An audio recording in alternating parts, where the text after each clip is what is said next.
Hello, everyone. Welcome to Monday Live with Alan and Greg and our guest Justin from Triumphal Reads.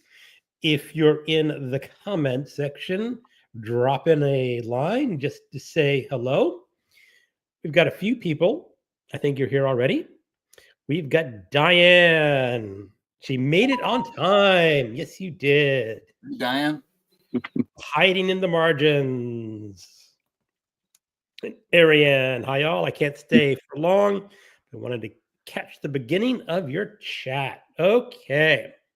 Excellent. Now, hiding in the margins is a new commenter.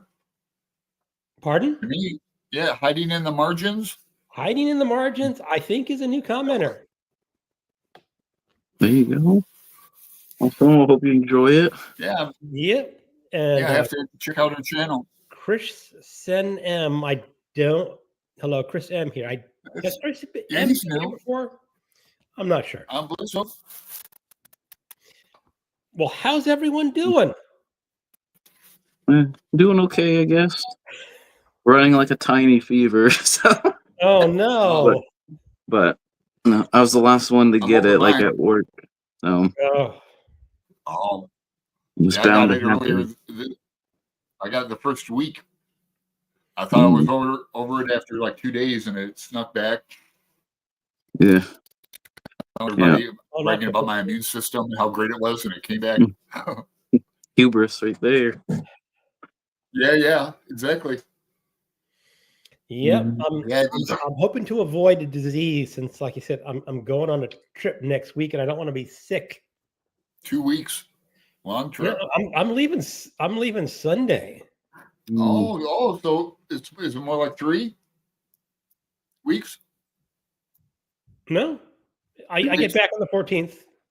Oh, okay. 14. So we also got James Holder here. Hello, James.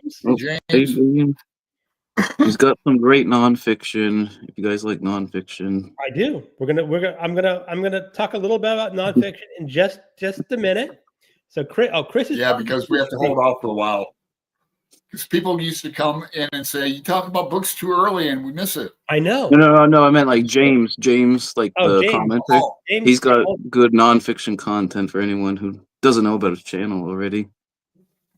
Yeah, he's been on a show, and he has been on the show before. This is Justin's two times on. Appearance. Oh, Bad is here. Hello, Bad. Hey, Bad, Fred. So Chris is also doing Historathon. Okay, that's cool. I'm not officially doing Historathon this year. It's a lot on my plate. Yeah, get in on the Rome stuff, but I'm going to hold up a book in a little bit. When we start talking about books we're going to read that I think does qualify for the first round of Historathon. So we'll get to that in a bit. And Bad is doing well, decorating her library. Cool. Yeah, she does a good job with that. Decorations and that.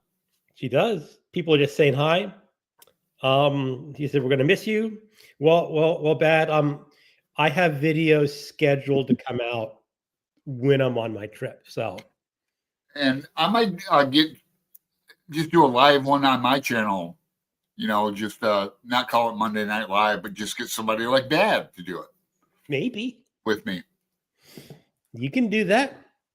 Yeah. So Fred is here.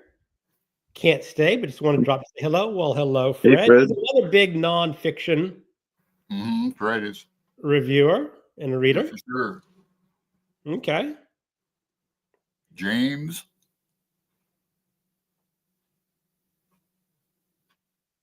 So James is here. Hi, Justin. I'm reading Suetonius for Historathon. Oh. Iggy Pop's favorite book. Okay. Nice little tidbit there. I guess that's the 12 Caesars, right? No. Yeah. Caesar wrote the 12. Yeah, Suetonius did, I'm pretty sure. It's surprising it's Iggy Pop's favorite book. Funny. I hate to say it, but sometimes I wonder if Iggy Pop was ever sober enough to read something. I don't know if he drinks a lot or not. He's just he always has his shirt off and going like that. I think in his youth he was Big partier. I wouldn't doubt it. a big part here. He's from Detroit, I think. Yes, he was. Ariane, I'm trying to participate in all quarters of Historathon. Last year I didn't do as much as I wanted. Well, let's start segueing in before we get current. Like Historathon last year, were you participating, Justin? Are you a host or just Vin like promoted me to co-host like in the middle of last year. Okay. I think he had mentioned he wanted me to like the first year he did it, but that was like the year where I was like vaguely on hiatus for like 8 or 9 months. So he didn't want to make me feel pressured or anything. So I was like, sure. Yeah, I mean, I talk about history all the time. Might as well. Yeah. You'd be a great host. So I think so too. I mean, Be who I think of. last year I did 3 out of the 4 quarters. So I guess that's pretty good. it's pretty good. Yeah. I always have trouble with, I guess, the Renaissance. Yeah. Quarter 3 is my weakest one too. I mean, There's a 1,200-page history of the Renaissance coming out in like July, just in time for quarter 3 from Princeton University Press. So, but I'm not probably gonna read it. Well, 1,200 pages is a chunkster. Is that more than $50, you think, for that book? More than 50? Yeah, probably in that bulk, probably at least in the 40s, anyways. Yeah, my Ulysses was 50. That was a couple years ago, and got this big book. I don't know how like skewed like monograph academic it is compared to like regular, like kind of just regular history. So sometimes like when this came out last year, and a friend sent it to me for Christmas. It's like $45 USA, but it's coffee table book, color photos, real nice, and I'm holding out to read and review it. But go ahead, sorry, Justin. Oh no, go ahead. Oh no, you're talking about the Renaissance, and you don't know if it's going to be a scholarly book or is it general? No, I mean like there's a difference between like I guess like a regular history book that most people would read, and then there's like historical monographs that are like really like technical and stuff. And I don't know. Sometimes like when you get into the monograph territory, they're very, very pricey. Right. But at 1,200 pages, I doubt it's a monograph either. So.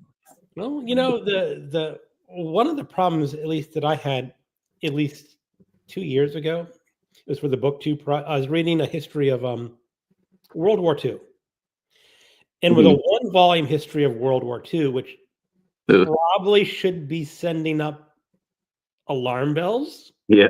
And it was a long. I mean, it was a long book. It was like 900 pages of text or something. But as I remember, that the author did a lot of shortcuts, especially when introducing players to the field. Yeah. Like if I said Rommel, you would know the basic Egypt. Just like Desert Fox. And right. But he just said, Rommel did this. And I'm going, okay. I mean, I can know a little bit, but there are some people he introduced just like that. Oh, yeah. That's smaller than Rommel. I'm going like, nope, lost. But the thing is, it's a 900-page book. And if he did a 10-page introduction or a 5-page introduction to every major player, you're adding a couple hundred pages already. So, well, I think some topics just are too broad for like a good one, like for a good 1-volume. Like people ask me all the time, what's the best 1-volume history of Rome? And it's like, I don't actually have one. I don't have one that I could just be like, this is like the gold standard for like a 1-volume history of like everything you'd want to know. Like it just doesn't exist, I guess. It's just it'd be very superficial. I mean, you'd have to gloss over a lot of things, yeah. Like, especially if you cover the entire history of Rome. Yeah, like if you were to do the Republic and the Empire and then the late Empire, which is kind of its own thing too, is like each of those. You got 3 volume. The late Empire, I guess you could get a book out of the late Empire. I don't know that much about it, but I guess you could do it. That's probably my favorite. Actually, is like like Crisis of the Third Century and like afterwards. And I don't know if that's just because it's like I always like try to root for the underdog, and it's like the least popular like kind of era. But there's just so much going on, and I don't know. Okay. Right. And Yeah, coffee. let's get some comments and talk about some things that we've been reading. I think Bad is on board with doing a live stream, Alan. Okay, cool. There's Constance. Hello, Constance. Hello, Valerie. I have to go read some Mieville, but I wanted to say hi. Get the charts. Hello, Jess. What was the name of the pup book? I'll have to like look it up. I think it comes out in the summer. I think I was just like looking through their catalog for like 2025 or whatever, and I happened to like see it. And I was thinking, oh wait, maybe I'll read that for Q3, and then I was like, I'll have to like see if I can find it then. Don't know off the top of my head. Dave and Olive is here. Or at least Dave is here. Hey, Dave. People saying Good to hi. see Olive. Constance, Pat is reading a book on Roman history that she loves. Sorry, Ooh. can't recall the title. That was Emperors of Rome and by Mary Beard. Yeah. Oh, yeah, she got two of them by that. Mary Beard. Yeah. Yep, I've heard a lot of good things about it. But the one minor criticism is that it's not a beginner's history. Yeah, I think most people could do SPQR. I think, but I haven't. The other one that she came out last year is just called like Emperors of Rome. I haven't read that one. Okay. I've read I think 3 of her books so far, and I don't know if it's just me, like because she's like super hyped, like she's always mentioned when like Roman history comes up. I don't know if I like my expectations get a little bit too high, but that's probably like that's probably more of a me thing. I think it was good though. Like, I think most people could probably get into it. Well, it's good to know that it's you can pick it up as just a general history. Yeah. It's been a while. I think I read it like maybe the year after it came out, so it must have been like 7 or 8 years ago or something. But like, I don't remember it being bad. So, all right. So, what are you thinking of doing for the first quarter of Historathon? So I'm officially. I cheated. So like I have the history Discord and then or Historathon. And then I also do like a science one myself. Mm-hmm. So like I think my second read of the year was this one, which is a history of biology. Granted, it covers all 4 quarters, like the entire time period, but obviously it's gonna be really skewed towards like 1800 and after. So that was technically my first book with like a little bit of like Greek science. Okay. But currently I'm listening to an audiobook on the Roman Emperor Aurelian. I think it's just called The Roman Emperor Aurelian, Restorer of the World, and that's by now where does he remind me again where he fits in the Emperor? 270 to 275, I believe. Okay. So this is like towards the end of the crisis of the 3rd century. Okay. So like roughly between around like I can't remember, it was like 225, 230, between 230 and 284. There's roughly 50 or 60 emperors. Like you can't really, even a lot of historians like kind of go like, it's hard to tell even who's a pretender and who's like a legit one, because there would be like 3 or 4 popping up literally at the same time. Each one claiming to be the emperor. So like it's called the crisis of the 3rd century because you kind of have all the civil unrest with all that. A lot of the territories of like the Roman Empire kind of like started like collapsing in on itself pretty bad. For example, the like in Gaul and stuff kind of broke away for a while. The Germanic tribes were doing pretty well. And I can't remember exactly if Parthia became the Sassanid Persians at this point, but either Parthia or the Sassanid Persians had made pretty good like inroads in the east. So the empire was kind of collapsing. There was a bunch of civil wars and unrest, and then it was super hyperinflation, just because they had to keep devaluing the solidi and the denarius and stuff. so it had like less and less silver. So like one of the facts like from the book, if I remember roughly, like the good takeaways, a denarii was like a silver coin in ancient Rome, and that was like a skilled laborer's like daily wage, basically. Okay. And then during this period, at that point, workers were expecting like 50 because there was so little actual like silver content in the coins. So hyperinflation was just like getting all three of those things kind of combined, and that's why you end up with like 60 emperors, effectively. My favorite, Caligula. Oh yeah, the Mad Emperor. One of the Mad Emperors, I should say. Yeah. Another one, Nero, I guess, eh? Yeah, I got a book another book on Nero. I probably will play. There is like a Roman Emperor reading challenge kind of thing, I think. I've heard of that one, but I just have too many I challenges. only read like Robert Harris, a couple of his books, really, and then you can't really compare it to like academic. Well, Robert Harris, of course, is just historical fiction. Yeah. Yeah, I don't think I've ever read any real like historical fiction like off the top. I just never have. Have you ever read Robert Graves' I, Claudius? Oh yeah, that's great. No, I know it's supposed to be like really great. I read his Greek myths before I realized what that was. Yeah, the Greek myths. When I look up something real fast, I used to have that. But yeah, I have heard like I, Claudius is like 5 stars. It is. It's a really good historical fiction. Yeah. And oh God, Livia, his mother. Mm-hmm. She is a wild character. All right. So, people saying hi to each other. Oh, James is saying The World at First Light, a new history of the Renaissance. Yep. Oh, that sounds great.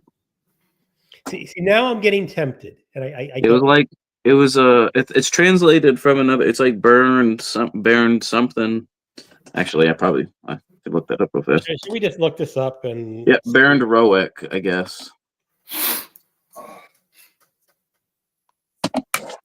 But the only reason I'm even vaguely considering it is I did a buddy read last year for quarter 3, and like I said, quarter 3 is my weakest one, and we read this monster, okay. The Enlightenment. Okay. The Pursuit of Happiness, 1680 to 1790 by Richie Robertson, and I thought it was actually really good. So now I'm like, maybe these like early modern history books are actually like, pretty good. I don't. Maybe I'm missing out. Yep. Well, here it is. Bernd Roeck, The World at First Light, a new history. It's $45 in hardcover. And 1,168 pages. So that's a chunk. Now, hopefully some of that's like end matter, but still probably like a good 800 or 900 pages of text. No, a lot's going to be the print size. That's true too. 6x9, so it's not like an oversized book either. So yeah. So I have a curious book that I think will count as first quarter, and I hope to get to it. This is The Druids. Yep. By Peter Ellis. Peter Ellis, yeah, I read that like I think it came out in like the 90s. I want to say I read that in high school. I owned this book since before I got married. Yeah. 6. So 30 years ago.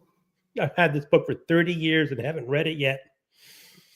Yeah, he's written like a whole slew of books on like druids and but legit like Celtic mythology and stuff. Well, that's his profession. He is a history of Celtic. He's Celtic history, but he also writes really schlocky horror novels. And interesting. So, is he Irish? What's his name? Well, he lives in England or the UK. Well, here it says he lives in London, England. So. Okay. Good. So I think the Druids would count for the first quarter. Oh yeah, like the historical Druids were mostly in, like pre-500 for sure. Yeah, I think so. Like the first account that we have of them is like Caesar like talking about them when he wrote like some of his like books. when he was like over in Britain and stuff. Right. So I'm assuming there's probably, I can't remember, but I think there must be like a lot of like archaeological kind of stuff too, which would, yeah, because I am fairly certain they did not leave a written record, and it's all probably like the Romans observing them and writing about them. Yeah, I can't remember. There's like was it Ogren script or something? I could be like totally messing up that, but it's more like Norse runes. It's not like you couldn't like write with it, but I could be like. Back in the 90s, I saw ruins in Ireland, Newgrange. It's a crematoria it's like slate rock on top that's waterproof and all this, and it was covered with grass and has these pillars like Stonehenge around it with spirals on them. And every year at the winter solstice, the light hits this like brick size opening and illuminates the inside. Kind of weird. And then there's another one, and you can see it in the distance. They haven't excavated it yet. And it's like, WTF? What are you waiting for? Yeah, archaeology in general is like one of the slowest like sciences and stuff, because like they kind of like learned their lesson from the late 1800s or 1900s where they just like butchered and destroyed like tons of stuff because they didn't have the techniques we do now.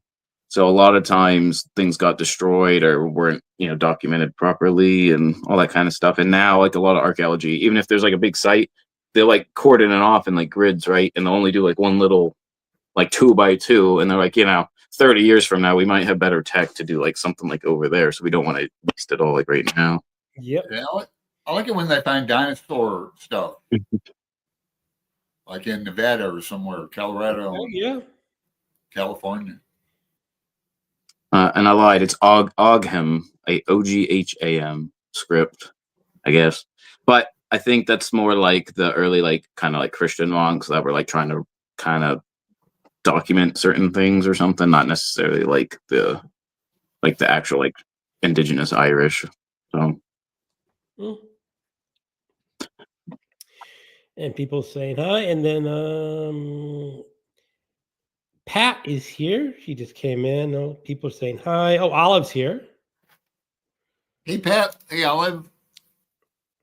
William from William's Library is here. Hey, William. Hey, MJ. Oh, MJ's here? I believe so. Maybe it's further down this list and I haven't gotten to it yet. Yep, Pat's talking about SPQR. We've already talked about your book, Pat. You've already mentioned it. Sorry, Pat, you missed it. Yeah. Next. Yeah, and Nicole's here. Hello, Nicole. No, we can talk about SPQR. That's it, right? Yeah, we did. We talked about it already. About a little bit. I haven't read that. I'd like to read it. Is it real, like academic or readable? No, it's meant for like just someone that's interested in Rome. Okay. Yeah. I'll put that on my TBR for. Yeah. So Jess is asking, has anyone read Catch-22? I have. No. Patricia H. sent this to me among with other books I'm going to talk about, but I'd like to read this. This year, maybe. I've never read it. I read it or listened to the audiobook in the 90s. So my memory is a little vague on a lot of. Yeah. Do you remember anything from it? I do remember. I mean, essentially it's about bombers in World War II. And the idea is you start off, you have to fly, I don't know, I remember 20 missions. And like one of the characters, I'm on my 19th mission, I'm almost ready to go. Okay. And he goes, oh, by the way, it's now 25 missions you have to fly. And he gets to 24th and go, oh, it's now 30 missions you have to fly. There's a kid. Trying to get out of doing all these bombing. Now, the numbers I don't remember, but that's the whole point. Yeah, Joseph Heller was friends with Mark Harris, a mentor of mine back in the day, 25 years ago. So I'm surprised I haven't read it yet. James likes Catch-22 in small doses. Oh, Constance like the British adaptation of I, Claudius. I've heard that too. That like I've never seen the. Everyone Mhm. tells me to watch it, but I just never I bother. haven't seen. I've only read the book too. Yeah, I used to have it, but it's in a box in Toledo. I thought it was a box in Phoenix. Phoenix. Yeah, this one I read it when I was in Toledo with Molly. So she either sold it or something. I don't know. So Quentin James is saying, Constance, I love the miniseries. Brian Blessed is Augustus. I see him in my mind when I read about him. The thing is, when I think of Brian Blessed, I think of what he did in the first year of The Blackadder, the British TV show. Drawing a blank with you two. Yeah, I really don't watch much TV like at all. But yeah, The thing is, I watched this in the 90s or 2000, something like that. So it's an old TV show. It's not something new. No, I watch a lot of PBS, but I don't remember him. Mm-hmm. I might if I like search well, for. Well, the funny thing is, he's got a very loud voice. And he did an experiment with oh god, he was another famous Brit. I think it was Stephen Fry. I may be wrong. Where they were doing an experiment on cussing, because the idea is if you cuss when you're being hurt, that it helps the pain, lessen the pain. Yeah. So their experiment was, well, you can't really hurt people, but they stick your arm in ice water, which is uncomfortable. And they have Brian Blessed letting out this stream of British cuss words. I mean, just look it up. He's absolutely hilarious. Brian Blessed. All right. Brian Blessed. I like Stephen MJ Fry. is here. Hello, MJ. How late am I? Oh, I'm only about 6 minutes late saying hello. That's not too bad. Yeah, it's not too bad. I was here. I wrote the comment about SPQR when you were talking about it. Okay, very readable. Good to know. Usually I don't like history books, but this is good. Oh, which one was she rereading? I can't wait to read. It's been out, and I'm waiting for it. I've got it on hold from the library, but I like Erik Larson, so I want to read that Civil War one, The Demon of Unrest. Yep, that one was really good. Oh, cool! You have it. I am going to be reading Erik Larson in February for my in-person book group. We are doing In the Garden of Beasts. Yeah, I like him. I guess it's a World War II book. Yeah, I think that one's like in Germany or something. Yeah. The only other one I've read is Dead Wake, about the Lusitania. Did you read his Devil in the White City? Devil in the White City. That was the first one I read. I was blown away, man, when 20 years ago. Yeah, I read it before I moved to about 2005. It's essentially a history of Chicago's World Fair. And there was a serial killer going on while the World's Fair was going. So it's sort of alternating chapters between the serial killer and the World's Fair. Yeah, he like how would you say he killed his people? He like did like a crema, or like the Germans did. He poisoned them with gas. It was a long time, Alan. It was 2005. Even I remember it though. It was like pretty hideous. And then he'd do stuff with their bodies. It's a good book. So there's a question for you, Justin, from Diane. Okay. Justin, can you talk a little bit about your Etsy shop and your overall hobby, like how you got started, processes, etc.? Okay. So I started like officially. I started it probably like 6 or 7 years ago. I just wanted to make like some decor with like different signs and symbols that I wanted, I guess. And I tried a couple different things, and I ended up going just buying it was like a pretty cheap, just like laser machine, but I had to like put it together and everything. But Can it you like describe worked what out. a laser machine is for us? Oh, say that again. What can you describe what a laser machine is? So it's It's it's a CNC machine. So it's basically like mine.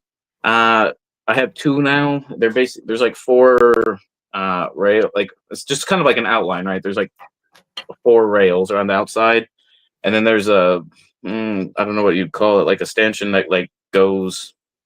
The computer program basically tells it like where to move, like in that area, and it shoots like a beam of a laser beam onto the wood. They're really And you cool. can kind of I've seen people use them with guitars, making guitars and that. Does it does it just like burn it, or is it?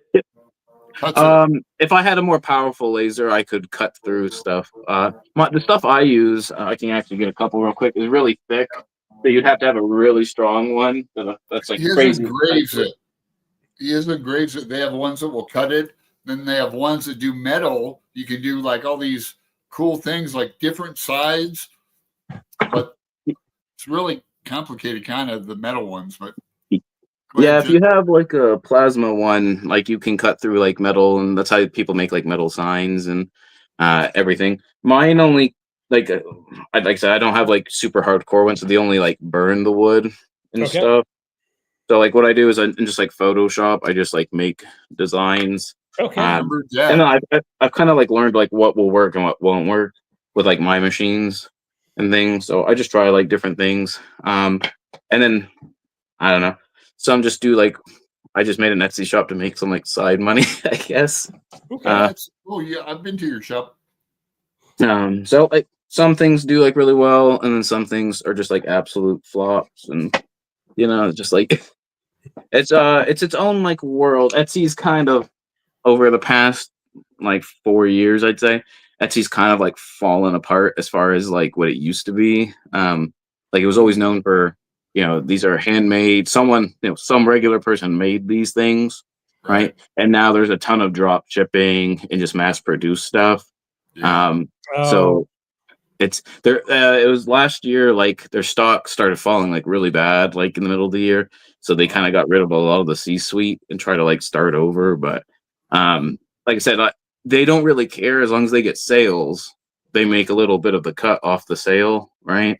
So in their head, I think they're just like, whatever, like more volume is better, whether that's handmade or not. So unfortunately, like it's harder to find handmade stuff. Like you'll type in something and you'll see like a whole bunch of Temu stuff, basically. Yeah. And you're like, I don't know. I was looking for more personal.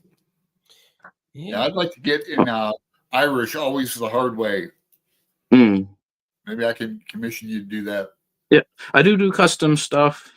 Like if people have a good idea, like I feel like I play by the books too much. Like I don't do anything that's copyrighted. Like I know if I did video game stuff, like I don't really play video games, but I know if I did video game like symbols and logos and sports teams and all that stuff, I know stuff like that would sell like hotcakes. But but you don't mess with a lawyer. No, there's horror stories because a lot of people like you will type it in and you'll see tons of people selling it. But then, like on the Reddit threads, every now and then some rando will be like, "No, I just got like permaban, basically," and it's like attached. If you're a sole proprietor, it's attached to your social security card number. So, like I do that, but somebody it's a logo of Ducks, although I drew it. And if it's if it's for like friends or like a gift or anything like that, I'll just make whatever, and even if it's copyrighted, I'm not making like money off it. So like, I could probably at least try. Sometimes the shading, like I said, I don't have like a super Premiere machine. Like some machines are like 20 grand. I'm just like, you gotta sell a lot of the Etsy stuff for 20 grand. Yeah. So, like I could probably like scan that and manipulate it a little bit in Photoshop to get it like pretty good, I think. Okay. I'm gonna jump ahead. I got a comment from Lee.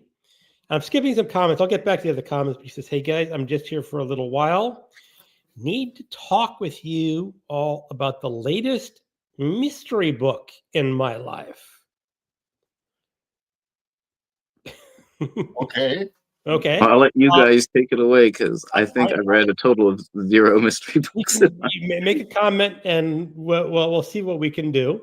I love mystery books, but I Now, haven't the read thing one. is, that reminds me, we're supposed to talk about books that we have read.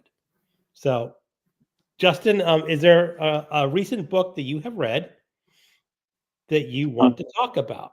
You read one about bees that I remember. Oh, I was to say the last time it was bees or something. Yeah, I'm reading this one on spiders Okay. right now.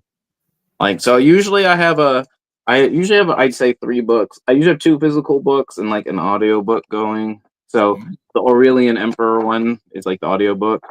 This is the science one I'm reading, and then for the philosophy challenge thing that I'm doing, we have a big group read with Augustine's Confessions. Okay. And it's like this is my super beat up with like 20 stickers on it, but we got probably a dozen people reading this one over on the philosophy Discord. Yeah, Justin's Discord. I'm on it, but I can't keep up with y'all.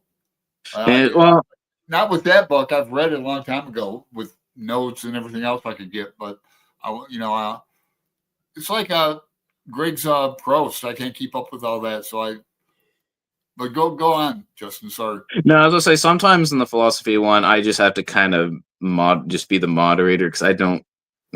Some people are just like a whole order of magnitude smarter than me with philosophy. Like I'm a pretty new with that, so I just try to keep it like civil and that kind of thing.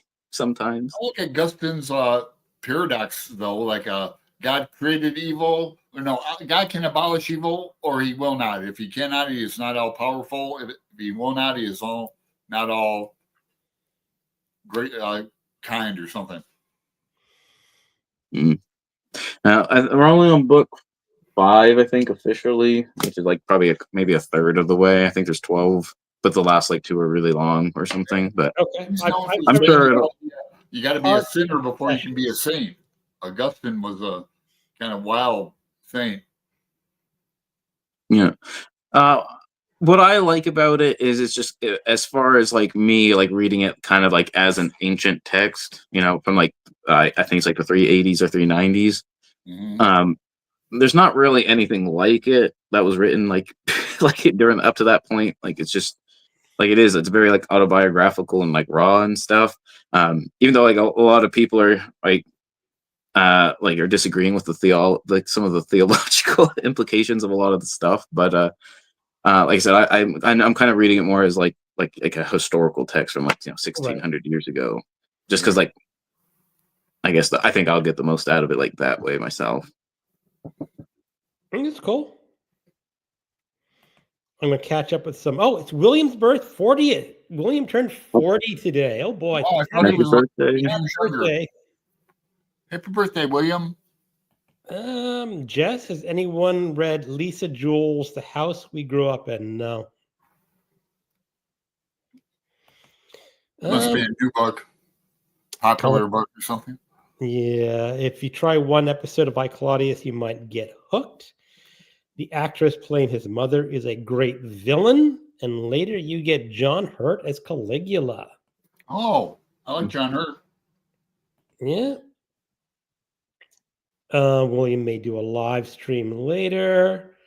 There's Lee's question. Dave is saying, don't be hating on IP lawyers. Oh, no. Intellectual property lawyers. Why not? I mean, I like what Shakespeare said. First, we kill all the lawyers.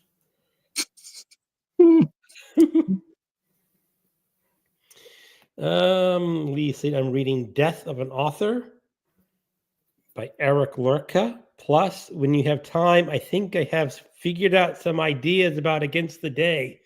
Okay. Okay, Lee, you can add them because I finished it.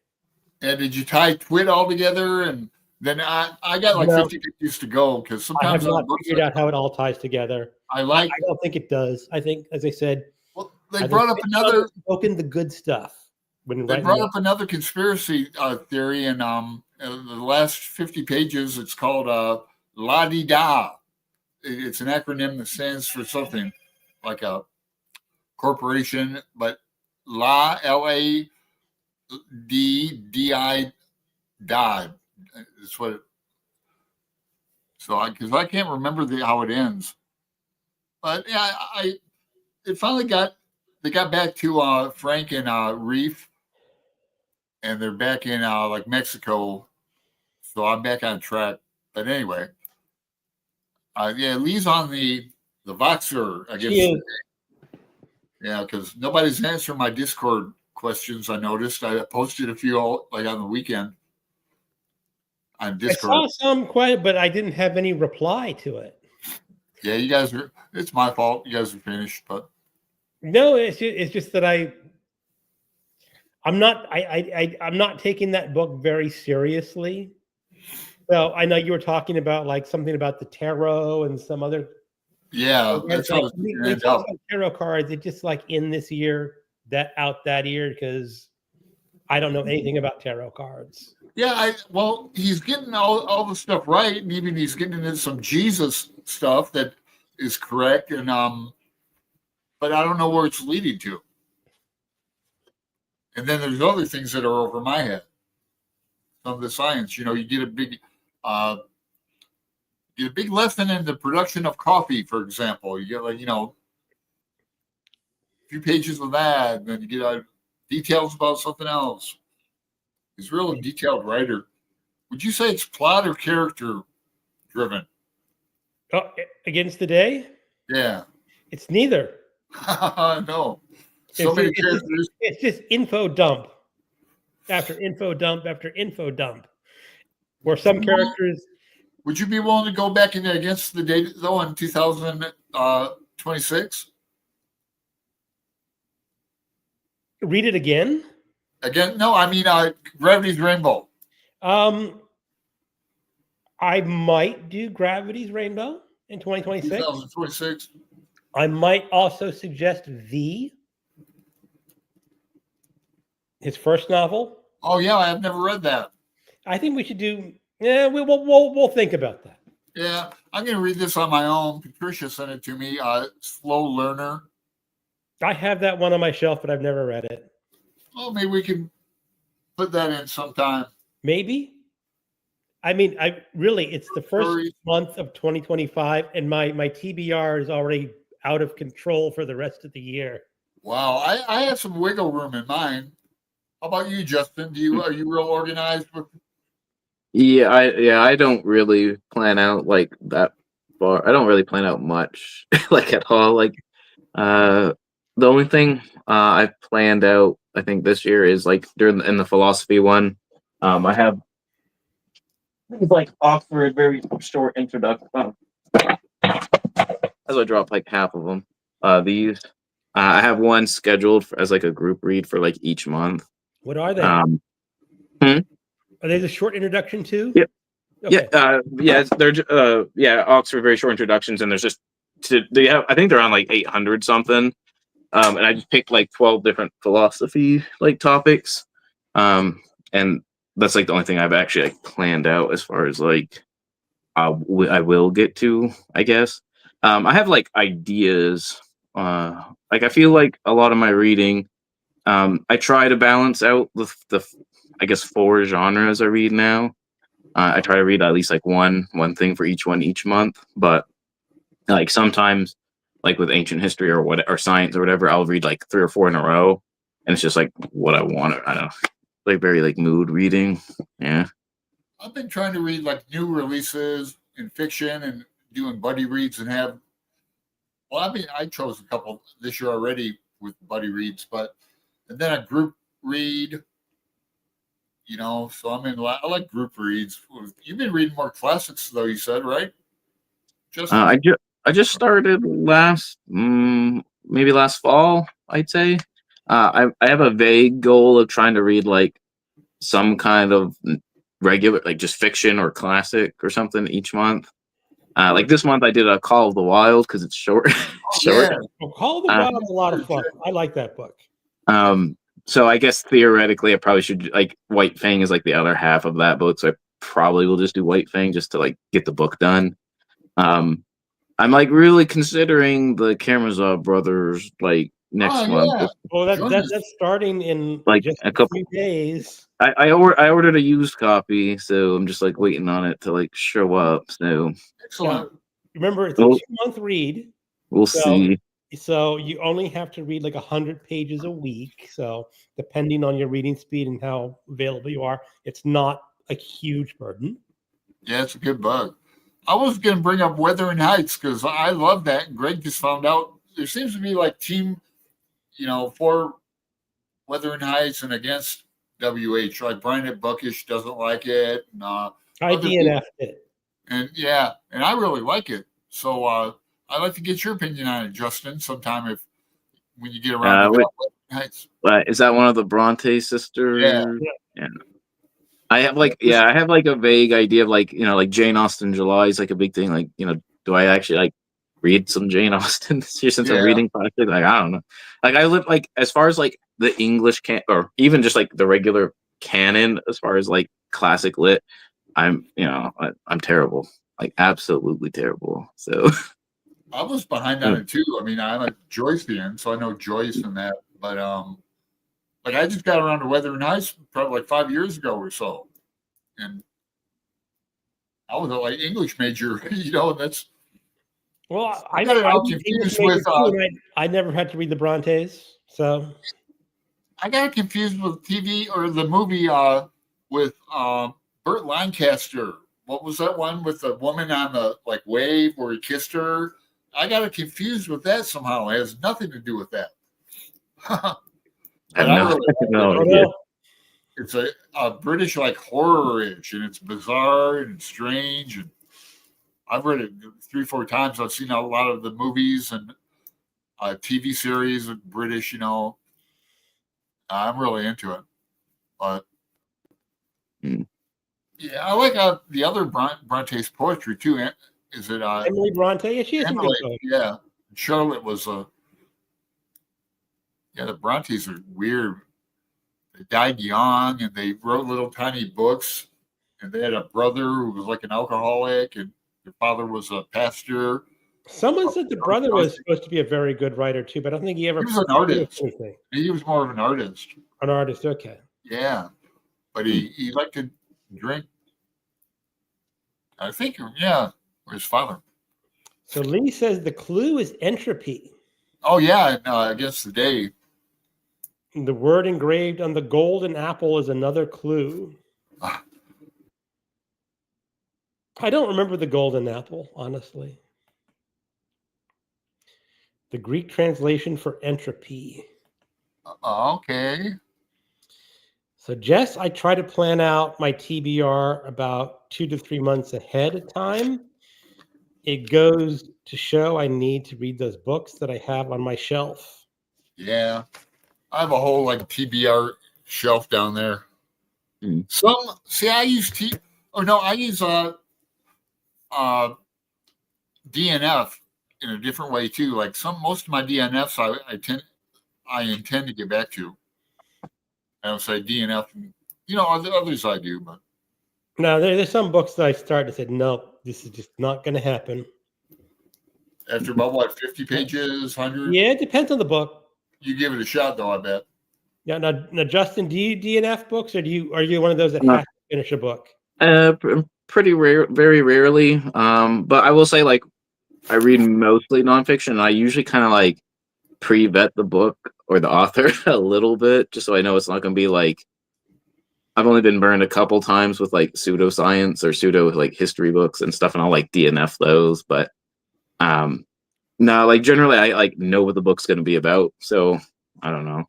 Now, I think that would make a good video for you to do your pseudoscience like discoveries. Have you done that? Or do you I don't think I've ever actually done like I don't really do like any kind of negative videos, I guess. Like I've never done a rant video. I say that I did one like way back in the day when I first started. I read like some Brandon Sanderson, and I did not like it. I'd like to see I did not like it, and that's my most disliked video by far. Oh shit! But it wasn't like I wasn't super ranty. I thought I was like very, here's like my points, and I was like years and I used to read a lot of fantasy when I first started. My original channel name, it rolls off the tongue so well, was Triumphs of History and Fantasy, and it got rid of that real fast. But I know. I wish I would have came up with a better name than my channel too. So, but yeah, I would say I don't really do enough hard, maybe one or two a year. Some science books, if they're like maybe a little too technical for me, I don't really count as a D enough. It's more just like a reference book at that point, and if I read it, I read. If I don't, I'll just like read like the parts that I want to like learn about. Like when I like a lot of my science nature-y books are like things that I like see like on my hikes or when I do trips or whatever. I just want to like know about whatever. But So, and you're in like the kind of woods of Maine, correct? A little bit. yeah, the woods. Yeah, very rural.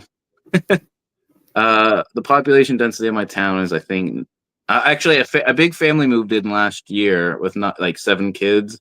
So like we went up like a couple percentage points. I think it's like 9 per square mile. I think. Like theoretically, if I were to just walk west out of my town, there wouldn't be anything until I like crossed over into Canada, like after like 100 something miles or something. Oh, so you're way up in Maine. Yeah, unfortunately, I'm not down east. Like I can't remember. Someone commented once, like, I like to imagine you, because like I usually talk about Maine quite a bit, and they're like, I like to imagine you like, holed up in a lighthouse and you're just like reading like while the storm is raging. I'm like, no, I'm not like the cool part of Maine. I'm like the random like sticks in the middle of nowhere, basically. Okay. No. What made you pick that as a place to live, or is that just where you grew up? No, I lived in Florida for 10 or 11 years.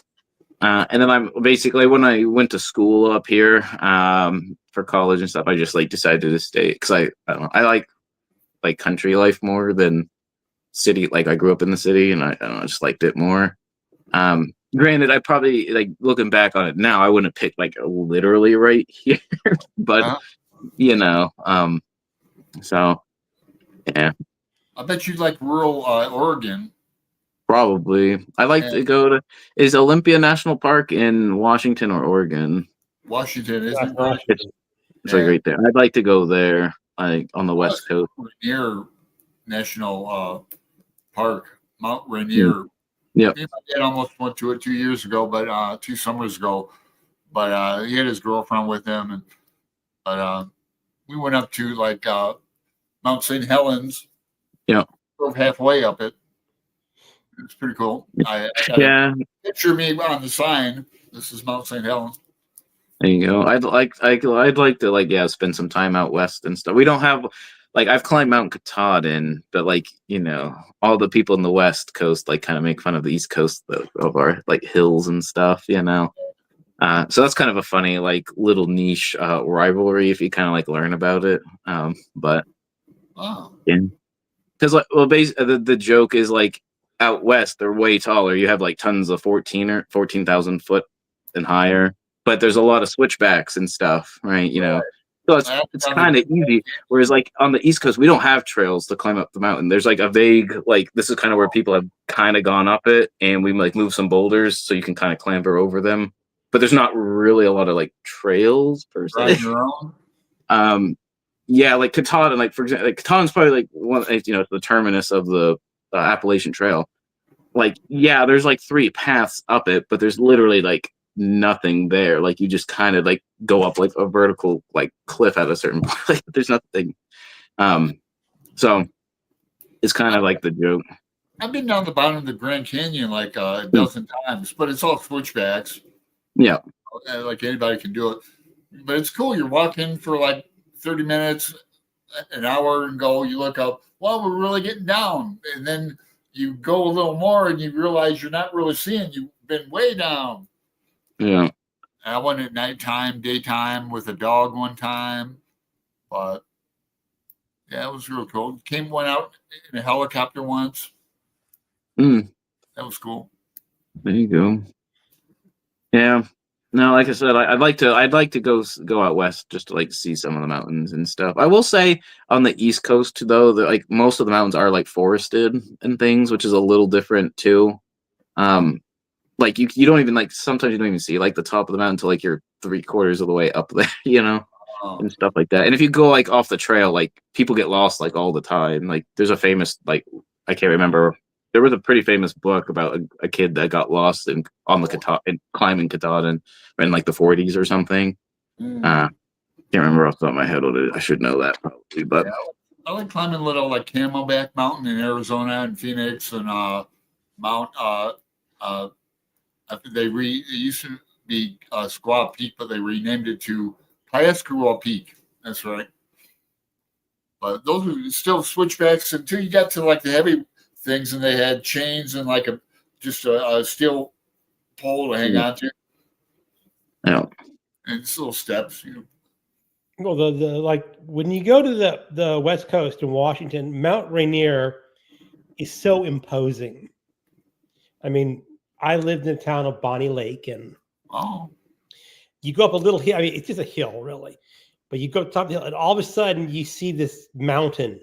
wow, cool. You say, "Oh, wow, that's really close," because it's so huge. yeah, You go, "Oh no, that's about 2 hours away." yeah. It's amazing to look at because it's just such a big mountain that you don't get to see on the East Coast. Yeah. No, that's true. So, William, does anyone read books as filler books? That is, reading something you're only mildly interested in while waiting for the book you really want to arrive. I got too many. I got too many. Yeah. Maybe Now, to be fair, William is in Indonesia, so his Hmm. availability Yeah, to English waiting books for his book to arrive. may Yeah, be less than ours. yeah. Yeah, that makes sense. In between, kind of, if that counts. Clean my I palate. feel like reading anything off your like physical shelves is like a win, really. I feel like after a certain point. Yeah, or Well, you gotta look, mix it up. I will never read all the books that I own, even if I lived to 90. So, Well, Justin mentioned like cheating, and well, there's really no cheating in BookTube, but like I'm tempted to start reading the Brothers K a little early, but I still have like 25 pages of Against the Day. Because not that I don't like it, I don't want it to end. It was a wild ride, but I'll finish it up this week easily. actually, Alan, I was actually rather sad when that book ended, even though I didn't enjoy it that much. Uh-huh. It's like getting to the end of a very long journey, and you go, "My trip is done." It's over. It's kind of an accomplishment. It is. And I read it in about spurts of like 15 to 25 pages, every day, pick up some, read a little bit. And I thought you were reading more than that per day. no, if I read more than that per day, I would have done earlier. I think I read more in longer stretches than you. I would read it for like hours. The only time I did audio that, too, like you did, and I've only got about like 2 hours to go. when I got to that 2-hour stretch one night, I just said, I'm doing it. I'm just gonna push and finish that book. So yeah, I have this much to go. Alan, finish it. Yeah. Just finish. Just take that bullet and say, "I'm gonna finish it tonight." Yeah, I'm not gonna lie. If it was like that big, I wouldn't be able to like just have like 20 pages sitting there. Yeah. So Lee says, Justin, do you have any recommendations for Eleanor of Castile? Okay, so that's what England, 13th or 14th century. I don't read a lot of like English. I kind of tapered off a little bit on the medieval history, but if this is the right one I'm thinking of, if it's Edward the First wife, I think. There was a book called, was it The Dark Queen or The Shadow Queen? I probably should look that up. Give me 1 second. Give me 2 seconds.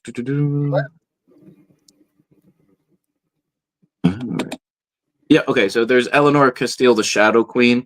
That's, I think, the only one that was like the only one in my head that I could think of. So I must have seen it somewhere during some research or perusing like medieval histories. Unfortunately, that's all I can tell you. Unfortunately, I barely recognize the name. I'm not good with English history. I've been organizing my books briefly. Hold on, I got a book here called Four Queens, but I don't. They're from Provence. I don't think they would be. I think that's like the century before. Just try. Yeah, I don't know. I don't read a lot of, like I said, like a lot of my medieval history is more like social histories of like social life and like working life and peasants and stuff. That's kind of why I was trying to do I'm thinking about doing that Roman Emperor challenge, because I don't tend to read a lot of like just biographies of like, big men, that kind of like old school style history. But I was like, there is like a lot of them, so maybe I should just like do it for fun. I don't know. So I don't know. Sorry, that was the only thing I could think of. Good answer. So Lee said the only thing on my TBR now is 1001 Arabian Nights. Yeah, I have a copy of that. I was going to grab it. I was trying to resist that, but I said it's only 150 pages a month for like 2 years or so. Like 2 years, but I can do 150 pages a month. It's not hard. No, I saw your stat video, so you blow like my numbers out of the water. So well, no, remember, Justin, I'm retired. I don't have a day job that I have to go to, so it's true. I mean, I have to do basically, because my goal, if I have a goal, is 60,000 pages this year, which comes to about 163, 164 pages per day. And if I listen to my audiobook for 2 hours, which will be about 40 pages, maybe 50 pages. So then I only have to read like 110 pages a day, not having a job. Really, it sounds like a lot, but it's not really. You're only okay. You have cats that's a big hobby. I mean, you primarily are the well, Alan, the good thing about a cat is, yeah, I'm reading my book, holding it, cat's under my arm, and I'm scratching his head. So, but you got 4 of them. Yeah. I don't know where my cats are. They're lazy tonight, so they don't want to bug me. Justin? I have 2. I got 2 Siamese cats, and then I have a dog who's being lazy, and then our newest rescue is a bearded dragon, actually. Wow, but that's a lizard of some sort, right? Yeah. She's brew mating though now, so she's just gonna kind of like sleep for. I had a friend who had a bearded month dragon or something. Well, the thing is, they're big. Do they hibernate in winter or just? It's called brumation. So like they're awake, but they don't really like to be disturbed. They might come out just to like drink a tiny bit, maybe, and then they just like kind of go back to like just like kind of like laying there.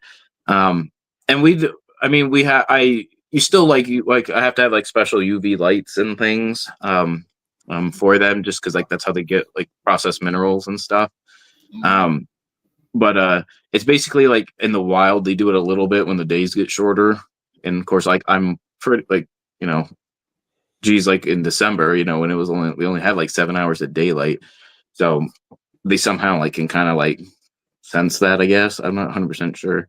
But basically, I don't know. Someone dropped it off to like a sheltered kind of place, and they weren't like taking care of it very well. Like there was like nothing in the terrarium. It had like 2 things, and then my wife was like, we had a rescue bird that passed like earlier this year, and I was like, I don't want any more animals in cages or tanks or anything, whatever.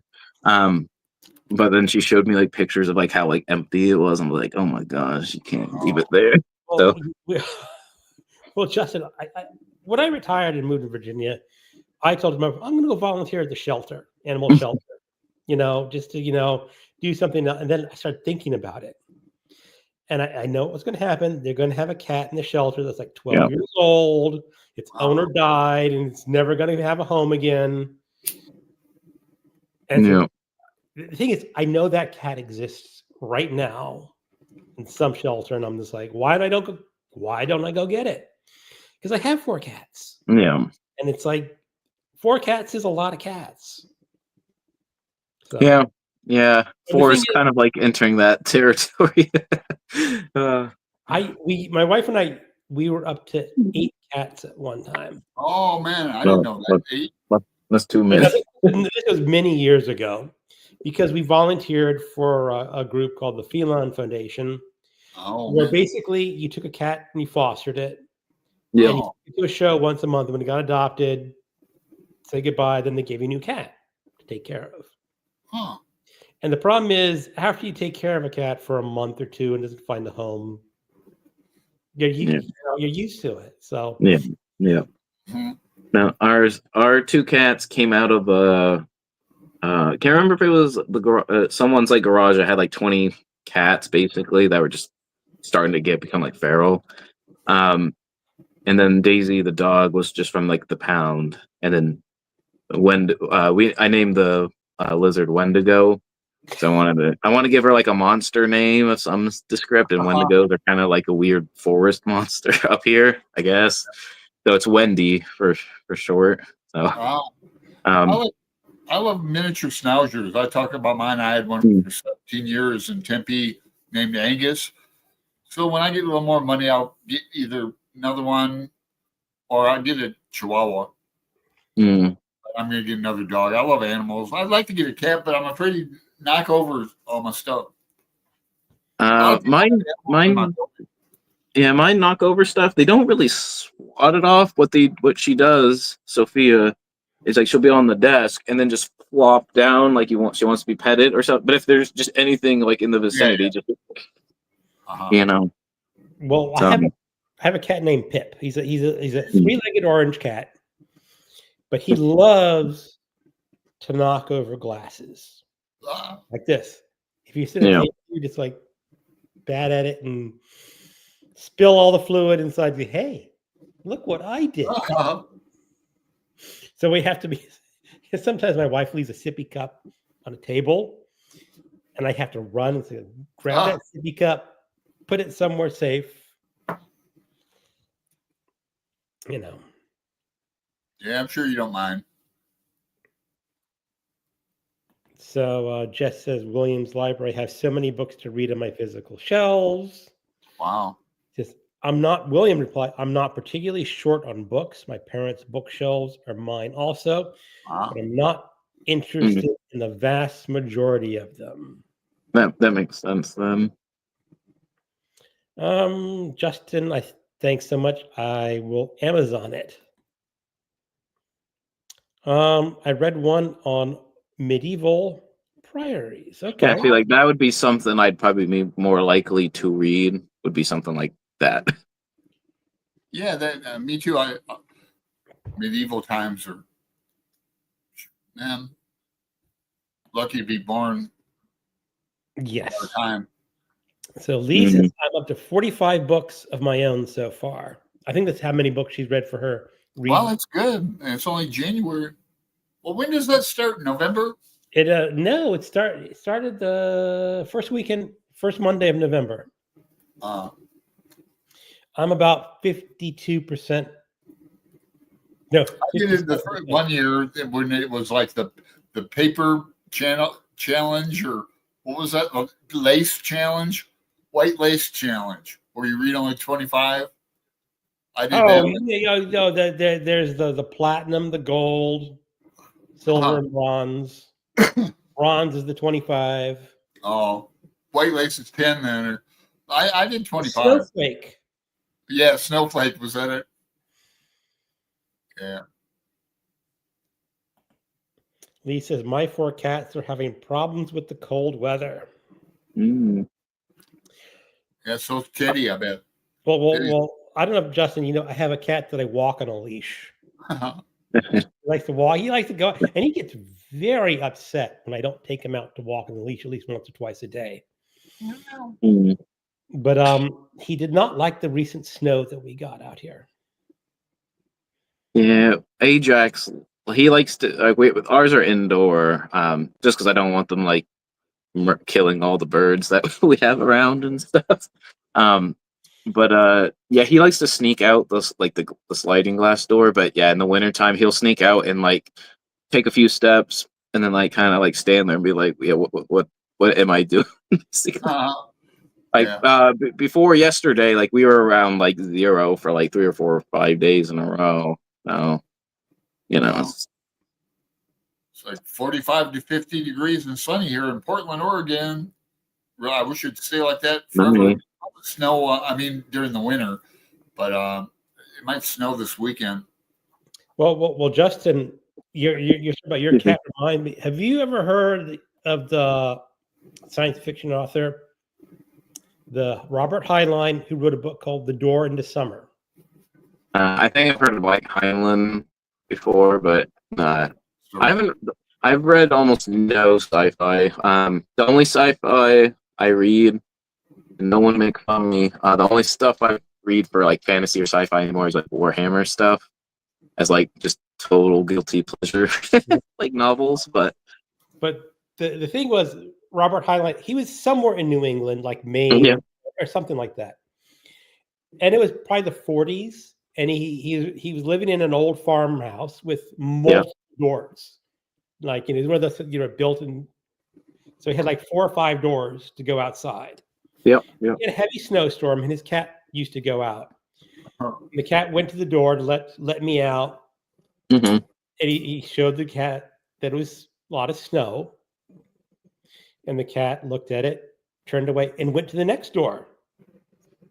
Started scratching, "Let me out, let me out." He opened the door, and the cat looked at the snow. Said no, went to the next door and started scratching. And Robert Heinlein probably correctly thinks that cat is looking for the summer door. He thinks there's going to be a door that leads to summertime. I wish I had a door that led to summer. So then he wrote a book. He wrote a book about The Door into Summer, science fiction book. I thought it was a funny story because I could see a cat doing that. Yeah, he's the guy that wrote Starship Troopers, right? I think that's probably his most famous book. Yeah. So, Jess, I feel the same way about dogs. If I were to volunteer at a shelter, I'd probably want to take all the dogs home. Yep. I bet you would.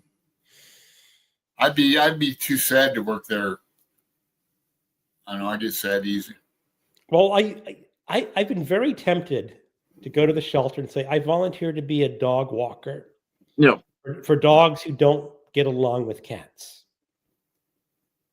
Because then I can walk a dog and appreciate the dog. But no, this dog doesn't like cats. I can't take it home. Wonder if that's cats or if you'd bring the dog scent home. If they'd like that. Actually, Teddy likes dogs. Oh.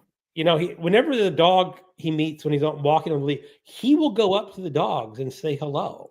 Oh, nice. It's very unusual for a cat. I'm hooked on these shorts, whether it's cats, dogs, or birds. Justin was talking about birds. My sister had like a couple birds, like a couple parakeets, and she had like a African Homer parrot that was a little big. He had good melting on it. I remember, and it talked and all that. But I almost sent you, Greg, this video of like cats and dogs getting along, but somehow they're all in my shorts now on YouTube. All these old like dog and cat and bird shorts. So Constance, they're enjoyable. Saw a YouTube video about first and second sleep. Practice before Industrial Revolution. You guys heard of this?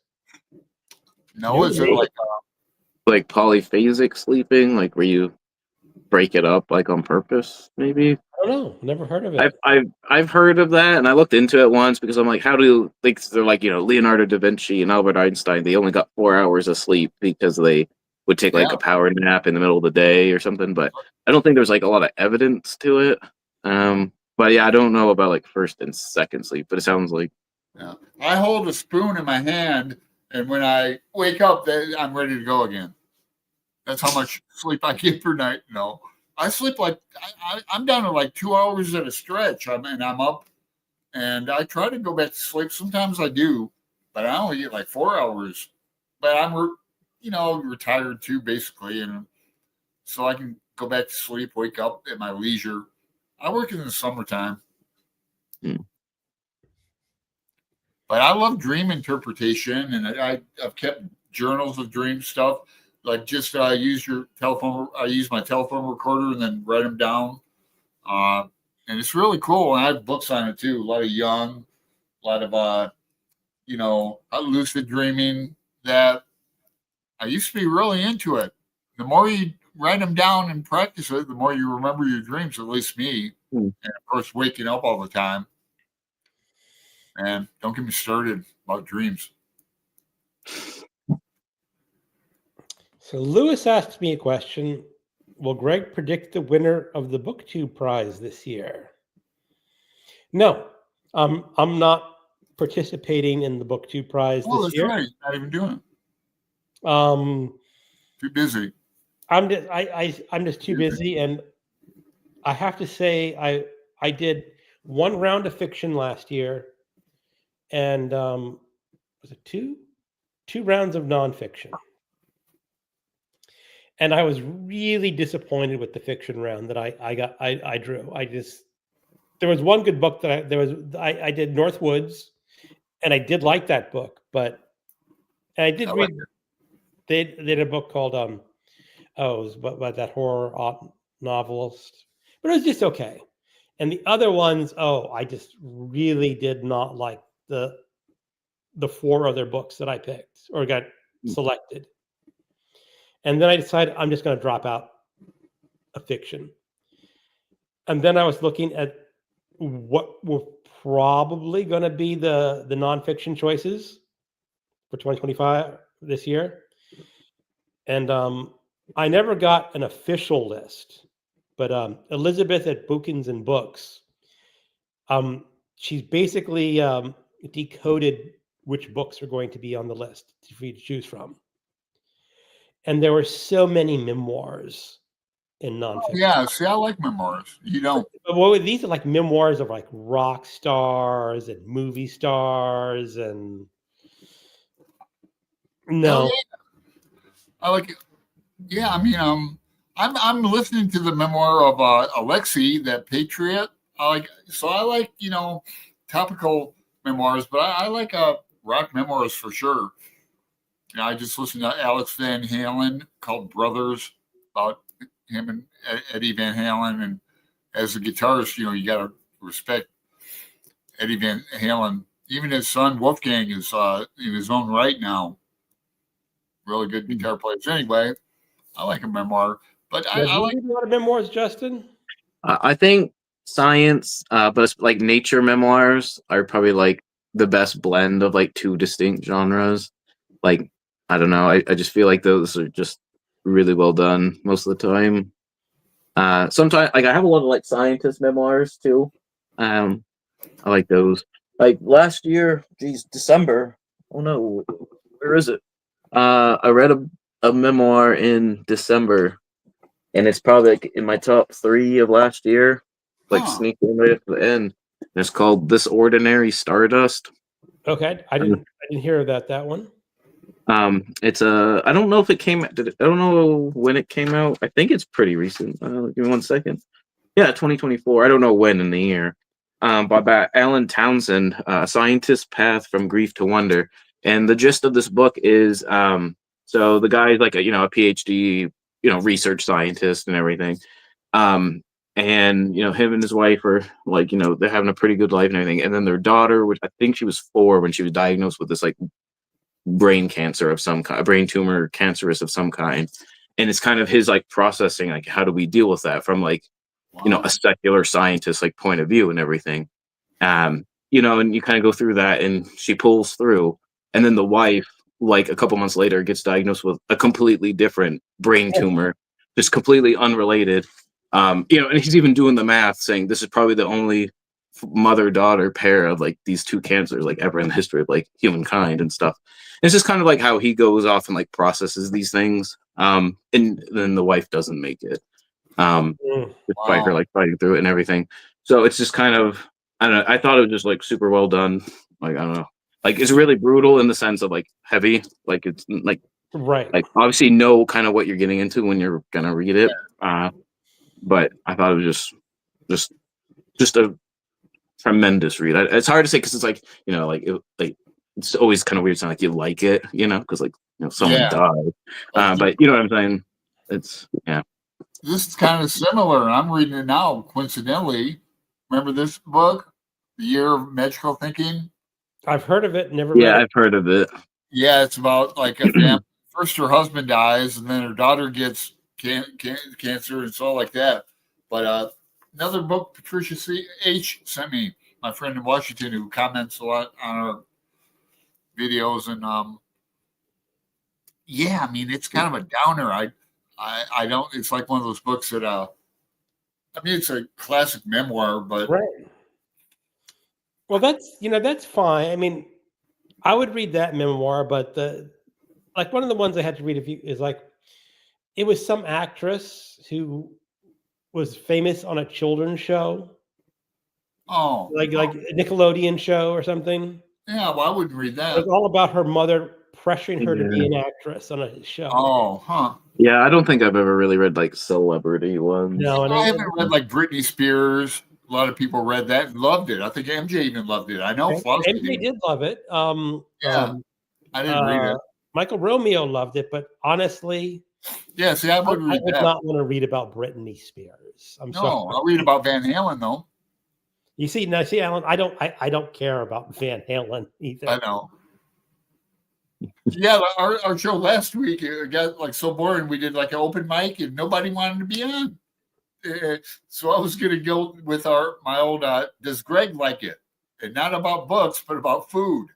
You know, Greg has a lot. Yeah. Anyway. Yeah.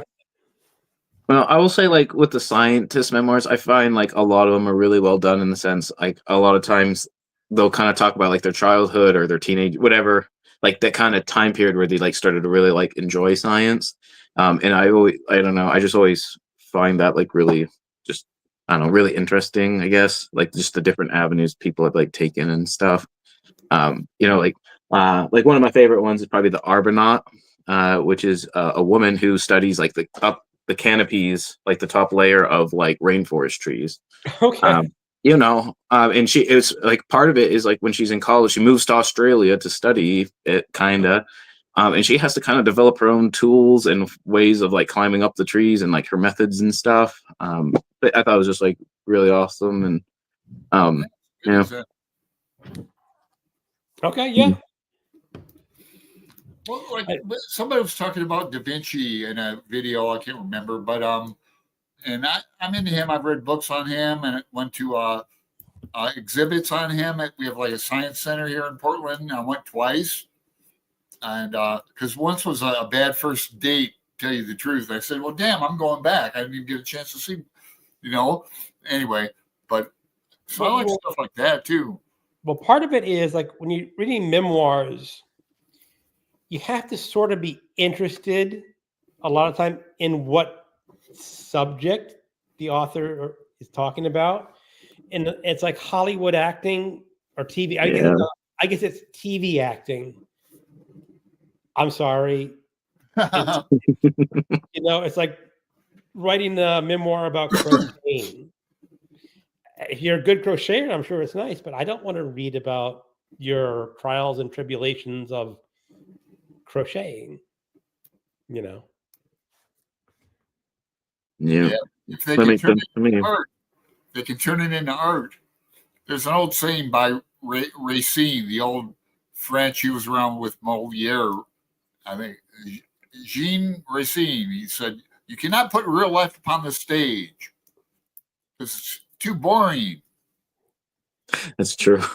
Yeah, in heightened conflict, resolution. Yeah, I mean, imagine putting some of our 9 to 5s like as a play. I just got done reading a Sick novel with MJ, and I don't think she's going to review it. I don't know if I Which will. one's she not going to review? What? Which book is she not going to review? I don't know if she is or not. Let me get it. Yeah, it's called Amygdalotropolis. Amygdalotropolis. It's like a extreme horror book. I was talking to it about it with Dad, and it's written in like they're online and stuff, Okay. with paragraphs of narrative. It's about the dark web, and I imagine the stuff in it is here already, but it's pretty horrific. Like snuff films, and they like watching young people beat up old people and kill them with hammers, and watch your films of it and stuff like that. The guy who you don't know his real name, his mother brings him his food. He's got a little fantasy about her. It's real sick,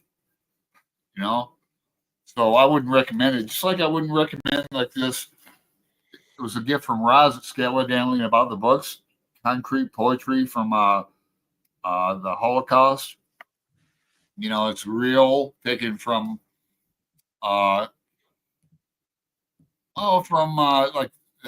notebooks, plans, all their the words that the Nazis thought would be destroyed, or they tried to destroy all the lists and stuff. They used to count like all the hair that was shaved off per day and all that. Really sick. So how do you recommend a book like that? So Constance says bifurcated sleep, no naps. Oh, we're a little bit behind on the comments. That's all right. Yeah, I know I'm sleeping because I dream. So Diane, yeah, Greg, I'm waiting to see if I got picked for round 1. Are you doing fiction or nonfiction, Diane? I'm kind of curious. So Justin, have you ever done the Book 2 prize? No. It's actually a pretty good experience. Usually a pretty good experience. Why did he remove translation, the category? Not enough people volunteered. Yeah, man. I know Robert runs it, and I don't know him, but I know who he is. And I was interested a few years ago, but I never did it. I read one round of translated fiction. No stellar books that I got in that round. Yeah. The thing is, I was in the first round, so usually in the first round you get a lot more duds.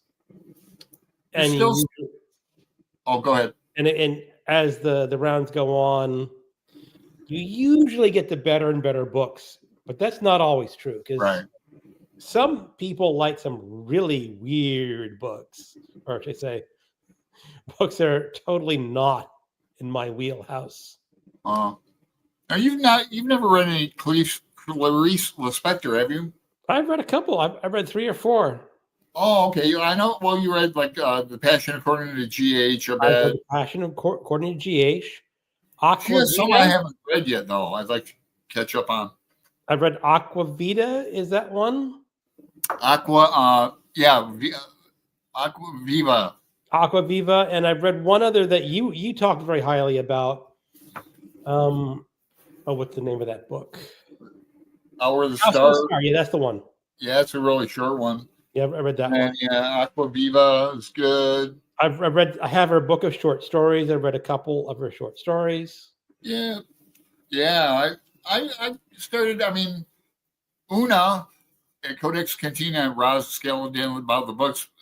We had and then somebody else who fell off, but we had a boxer, and us 3 stuck with it. So they're the ones who Turn me on. Then I got a bunch more too. I've got her collection. She's Family Ties is a collection of stories. She's got a longer novel called The Chandelier that's kind of wild. I don't know that one. Yeah. Yeah, I could. It's got a bookmark in it for some reason. A receipt. Now I mentioned you in that book, "Hold My Place" tag, Greg, and even I know you did a thing about bookmarks with your chest, and I included the link in that too. Okay, yeah. I thought. I You're not mean, doing I know tags much. Pat, Book Chat with Pat also did the book, but I like I said, I've basically done that. Yeah. A very similar thing to that tag. So it'd be just You redundant. don't do tags too much, Justin. No. Not recent. Like every now and then there'll be like one that I really like. Yeah. But other than that, I just every now and then like I'll put out like a ton of videos, and I like sometimes I just don't feel like I don't know. You feel really smooth and seem really organized. Do you write out, or do you just memorize like what you're going to say and go with it? The only thing, like, if you ever see me like look at something, like it's usually like if I have audiobooks or ebooks, because a lot of nonfiction has like really long subtitles, and I've screwed them up before in the past. So I'll usually write down like my non-physical books, and obviously like if it's a tag, I'll write the questions down. But now, like I usually like I'll write down like a week in advance, kind of like the videos I want to do. But no, like I hate editing. I like if you watch most of my videos, there's almost like no cuts. Like are very minimal unless I like really flop up. But yeah, usually they're like either like one take or like I might screw it up and just like kind of like restart like a minute prior. But no, Well, it's I'm curious, Justin. I used to never do any editing at all, especially in the early years. It was just on my phone, record, upload. Mhm. And I found myself once I finally started saying, okay, I can edit some videos. Because what it started out with is I read so many ebooks and so many audiobooks. I wanted to show the cover, the picture in a picture, pop it up. Yeah. And then I said, okay, I got to buy editing software to do that. And then I noticed that I was more prone to flubbing when I was recording. I said, oh, I can just edit that out. Right. So over the years, I guess 3 years, I've just noticed that I make more mistakes when I'm filming than I used to. Because it used to be like a live show. It's like, I got one shot to do the video. Can't make a mistake. And now I'm more willing to, if I say something they don't like, go back and redo it. So I used to use a free thing called Kine, Kine, and then I don't know, it was taking too much storage. So now I got another simpler one I like where you can put up like pictures and cut it. So I actually cut all my ums out. I try now again. Plus, like this is backwards, right? When on my editing thing, I can flip the mirror. Yeah, mirror it. Yeah. Now, like I mean, I put like overlays on, like when I talk about like an audiobook or whatever, and I used to put like mute, like soft background music in, like occasionally and stuff like that. I don't know. I know in my head I'm gonna be less prone to do it if I'm gonna like edit a lot. Like I just don't like. It's not like part of the process I like doing. And I think too, it's different too. Like I know like if your style is more like upbeat and kind of have like humor and comedy and stuff, right? I think you should edit more because there's probably going to be more things, kind of more moving parts, so to speak, right? Whereas I'm like just super like nonchalant and boring, and I just like kind of like stand there and talk or sit there and talk. So I just know myself. I wouldn't like to edit. Yeah, they seem really smooth, those. Well, I ask, and so I've Yeah, I used to write out a lot of stuff, but then it became some kind of thing. You're not supposed to look down on BookTube anymore, so I'm I happy don't. to I have wouldn't it. worry. I mean, I don't worry. a What me lot of worry? the times I have to write things down because I'm going to do the like a video that's coming up. 20 great 20th century short stories that I liked.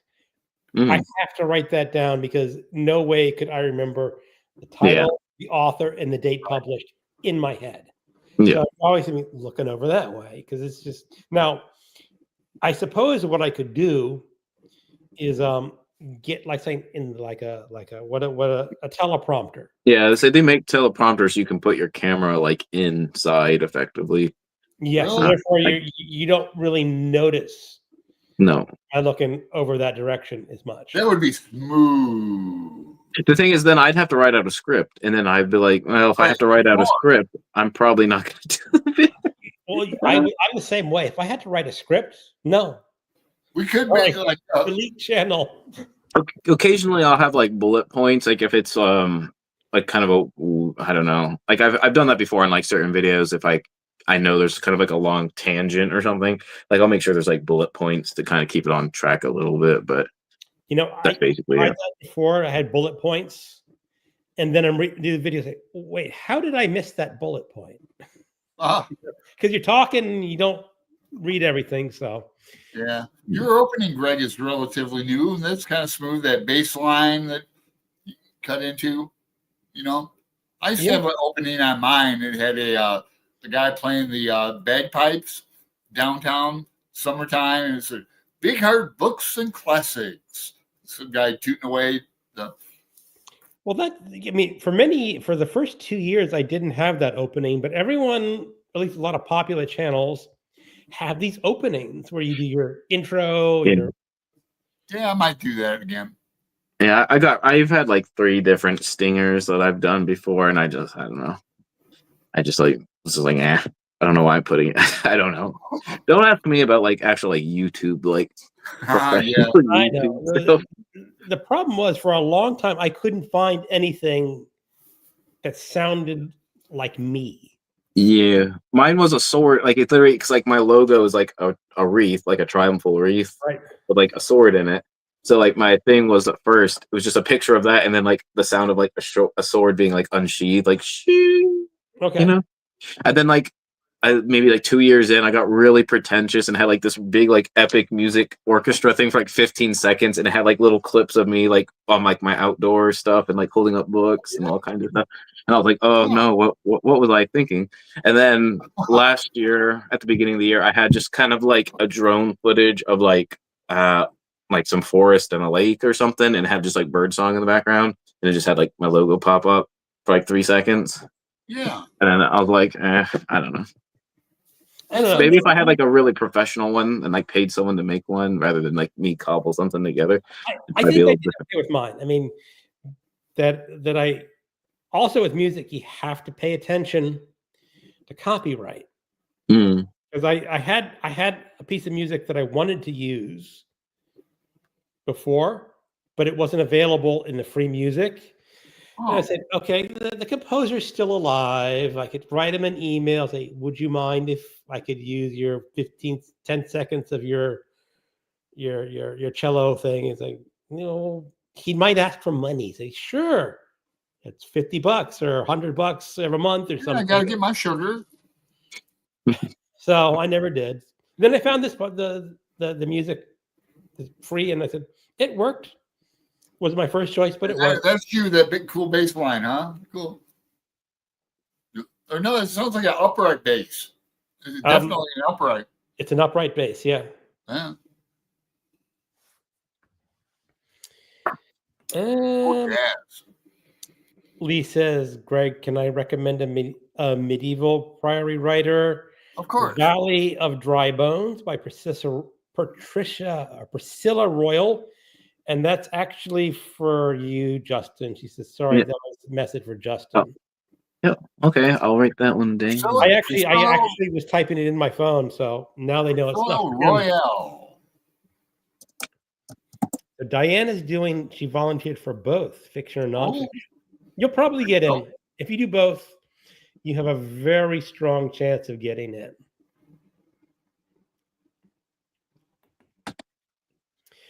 Here's a contest. Justin, have you read 1776 by McCullough? I love this. I have it somewhere. Oh, you haven't read it yet? I have it. I have not read it. There's just something about David McCullough. Like, I don't know. I just look at the topics he writes about, and I just get I just get a weird vibe. I know he like writes popular histories that everyone likes. I don't know. Like, I just have never mustered to like bring it. But I did find this like at a used bookstore for like $2. Yeah, you can read it in a weekend. That's me just being like a twit, being like, oh, it's going to be like underwhelming for like how much I've like hyped it up in my head, presumably. I will say, when we're on the Revolutionary War, I do have a book from a publisher coming. So Rick Atkinson is actually pretty famous. He's got like 3 Pulitzers. He wrote a World War II trilogy like 20 years ago, and he won like a Pulitzer for like Army at Dawn or something. He's got a trilogy on the American Revolution. The second book is like getting ready to come out. So the Crown like asked me to like review it and all that stuff. So that's like on the way.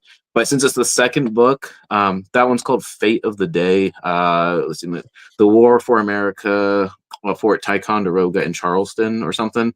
And the first book in the series is pretty famous too. It's called The British Are Coming. So I got a used copy of that on the way too.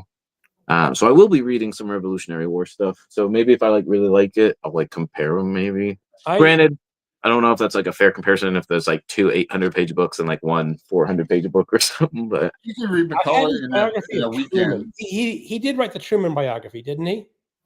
Who are we talking about?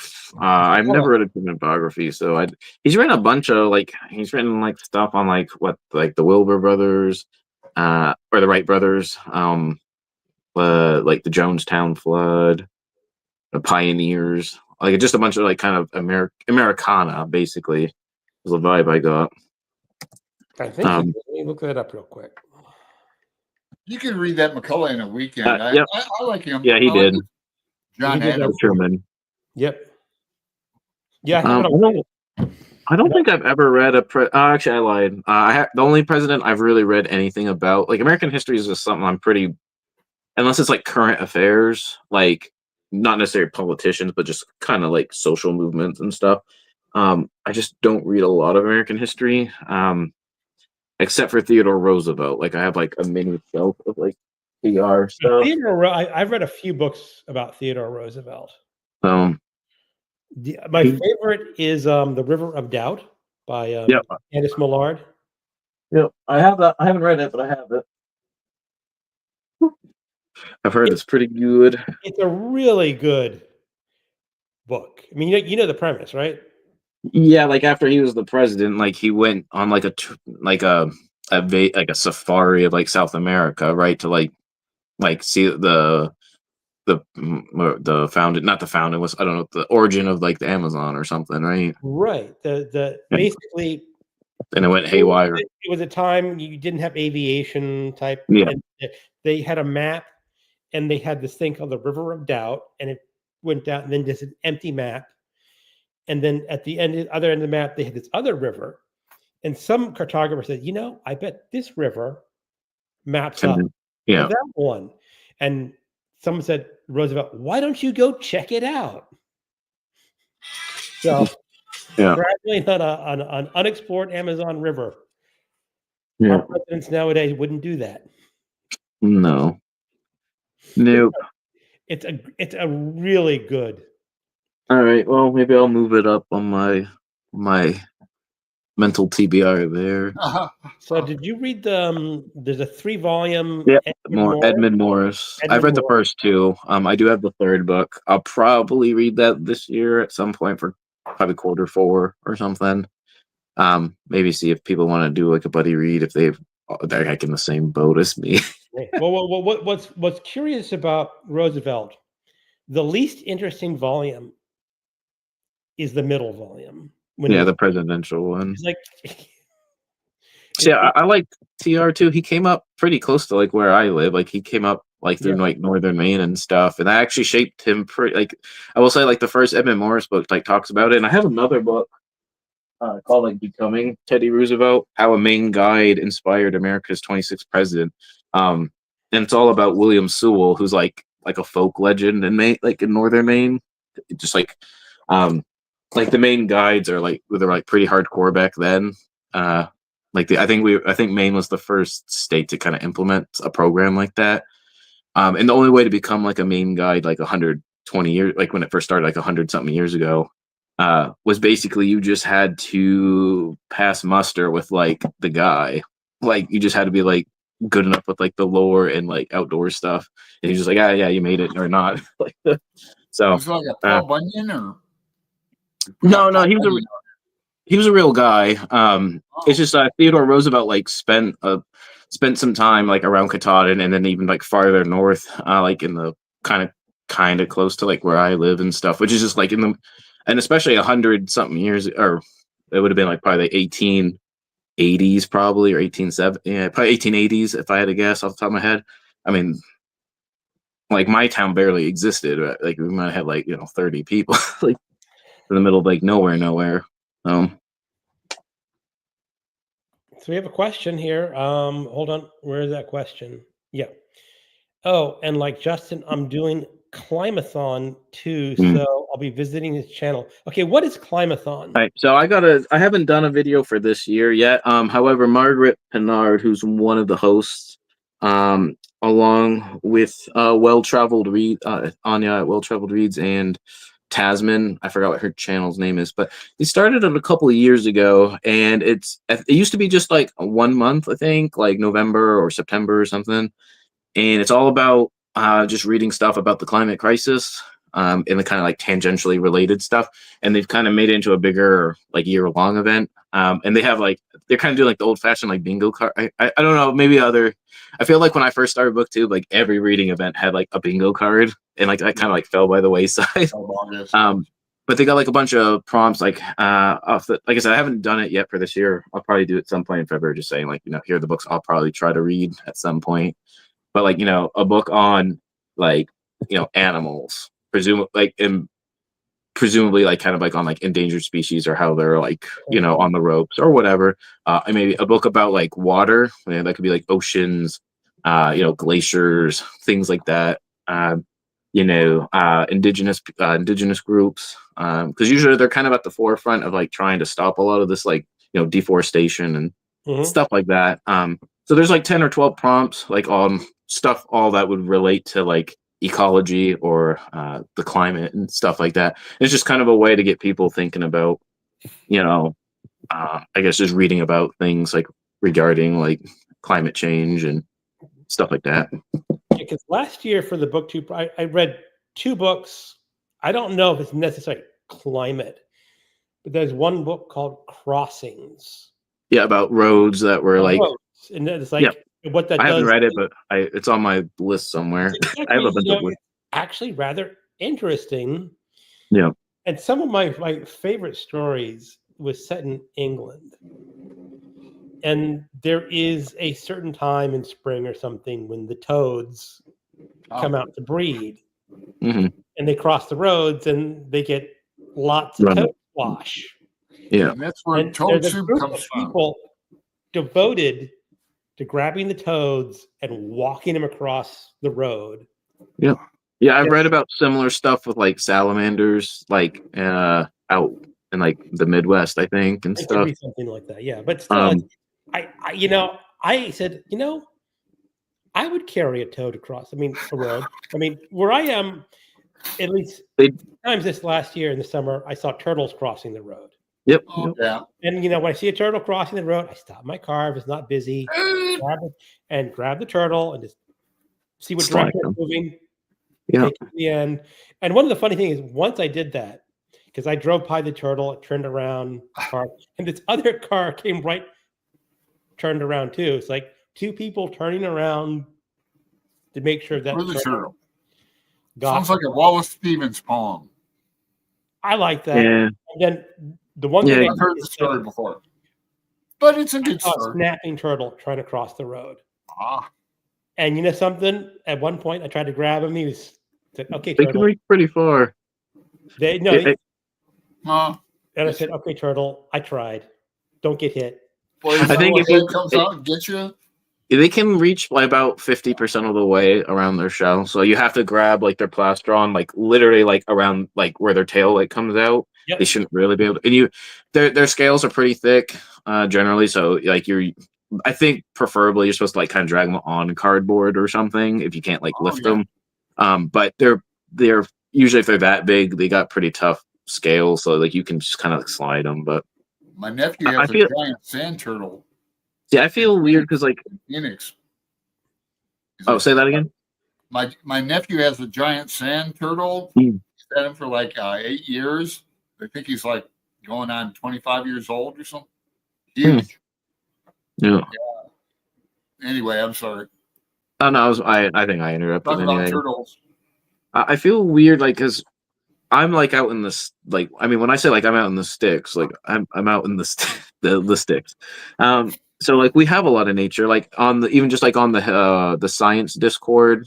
Like I've posted pictures recently of just like I was just driving to the gym and there's like a bald eagle like just flying on the side of the road, and I just like did a video recording of it, Oh man! But like to us, like that, or I feel like a lot of the people like I'm around like take a lot of the nature stuff for granted. Like we see deer. Like unfortunately, I hit a deer like in December, but we see deer every day. I mean not every day, but like I see moose pretty regularly. Just let me interrupt. They say that's what you're supposed to do. Is like I'm from Toledo, Ohio. Because if you don't hit the deer, you swerve off. You hit an oncoming car. Yeah.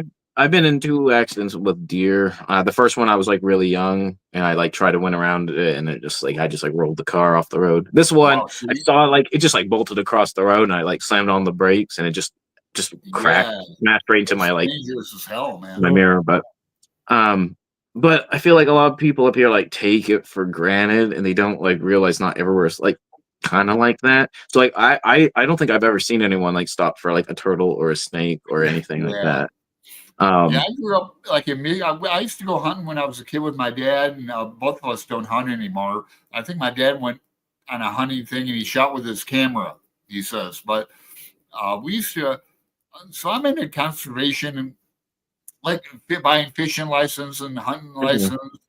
Now, being up in Maine, I assume there's a lot of, did you go hunting or do you go hunting like hunt season or anything? Like, so I used to fish, maybe not a lot, but I used to go fishing vaguely regularly. Not so much anymore. If I do, I'm not really going for fishing. I'm just going out to be like out on a boat or something. I've only gone hunting once. And like I could, like I don't feel the need to. Need conservation in that.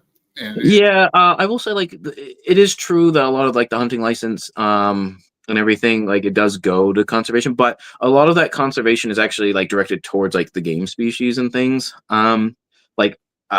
I can't remember which organization. They always tout like we've actually like the liberal yuppies haven't done anything. We've conserved 90,000 hectares of land, and it's like all just like upland, like marshland for like waterfowl shooting, basically. Like it helps like the geese and like some pheasants and partridge or whatever, ducks and things. But it's not like helping out like all these like random endangered species that are just like getting their territory encroached on. But also like for example, like our shtick up here is moose, right? There's about 10 states that have moose. But like Maine has more than like all 10 of those states combined and stuff. And we have a lottery, like so you can't just like you can't just pay a license to go shoot a moose. You have to do enter the moose lottery, which I can't remember if it's $20 or $25. But you just have like a chance of winning. And there's about I think 2,000 or 3,000 that go out each year. Or winners and stuff. I will say they do good in the sense like 90% have to be like Maine residents, so it can't just be all a bunch of like rich hunters like from everywhere else. You can't pay your way in. Yeah, but the thing is, like moose aren't doing actually like all that great right now. Especially like there's a species of I can't remember what the tick. I don't know if it's called. I don't think it's called moose tick. It might be deer ticks or something, but like they will kill like a lot. I can't remember the stat I read. Last year or the year before, about 90% of the yearlings were killed by ticks, most likely, that they were tracking. And when I say like ticks, I mean, people don't realize how big a moose is. I think sometimes. Yeah, I was saying they're huge. Yeah. I mean, they're like at the withers, like a big bull moose might be like 6 feet, like at the shoulder, Right. But for a moose of like even like a young one, a couple 100 pounds, to die from basically anemia from like ticks That's sucking a the lot blood. of ticks. That's a lot. It is. It's a ton. It's so many ticks. It's just kind of sad. There's also like a brain worm that affects moose pretty substantially some years. It just kind of like handicaps. I don't know really how to word it. Like it just like gets in their brain and like they just don't function well. And they have like, anytime they find that, they have to just like put them down and stuff. But so generally moose aren't doing like amazing right now, but they make too much money to like limit that, to throttle it. So that's the thing. Like I've had bears, for example, black bears like on my deck and stuff, like eating out of my bird feeder. I've shared that like on Instagram and things. I've had bear like in my garage when I used to have windows, and I had to like build walls so there was no windows anymore because they would like break in and stuff. But I don't know, like I guess with hunting, I think that's where it started. It's just the only one I'm like super okay with is deer hunting because we have just so many white-tailed deer. Like they're actually like a nuisance in the sense that they kind of deforest the areas and stuff. But like for example, black bear, there was a couple years ago, there was a big to do. There was like a citizen referendum that people tried to put out saying you can still hunt bear, but you can't use hunting dogs, traps, and baiting. And it didn't pass. But I would say anyway, I don't know where that'd be fair. That'd be fair. I mean, I'd vote for that. Yeah, my whole thing is like with baiting, like it's just for I don't know how. For people who don't know, basically you have a plot of like an area and you put like junk food or bear feed, in the same spot every day for a couple months, and bears can smell like 2 miles away, like food and stuff. That's why when you're camping like out west, right, you have to hang up your coolers and stuff. Yeah. So anyway, the bear gets like used to it, and then eventually, like when bear season opens, you just like pop it in the back of the head, basically. I didn't know they could do that. That's totally unfair. Sorry, that's not even. That's totally unfair. Yeah. But like I said, it didn't like there was a thing to try to, and traps, obviously, what a trap is, like a bear trap. That didn't, and the dog thing too is actually, I don't know like as much about like the hunting dog thing, but it's pretty brutal too. Because like bears are actually like generally scared of the dogs, but they basically will like just chase them up a tree and then they just like plink them and stuff. But yeah, man. That's horrible. Anyways, I don't know where I was going on with that, but yeah, I don't have a problem with hunting, and so like I have friends that like they literally have I have a friend that has I think three deer heads mounted on the wall, 2 moose heads, and like a literal bear, like a full body taxidermy bear, right? Like that's just like the culture up here. Right. Some people just have like some people have the thing of, if there's not a limit, if there's nothing like against it, like why don't we just like shoot it? Like that's just like that's just kind of like the attitude. I mean, there's a lot of hunting in Oregon, of course, and Arizona too for different animals. And I was I'm not into it at all, but I understand the need for conservation and how like buying licenses goes into it a bit, but. I just wanted to bring it up because you're like where you live is where I live too. Well, I don't not in Portland, of course, but southern and eastern Oregon. Yeah, hunting is very popular. I'd love to go fishing. I love to eat fish. Yeah, me too. If I made more money, I'd probably just go pure pescatarian. But like my wife like just hates seafood, so we'd have to have like like every day. That like wouldn't work out. We're in like Dungeness crab season on the coast, and someday I'm going to get like a little electric car. I haven't had a license for a few decades, but I'm used to it. We have trains and streetcars and good buses, but I can't get to the coast. They used to have a bus called the Wave that would do it. You could do the weekend or whatever. But I'd like to have a little electric car for a little getaway. Yeah, the public transit.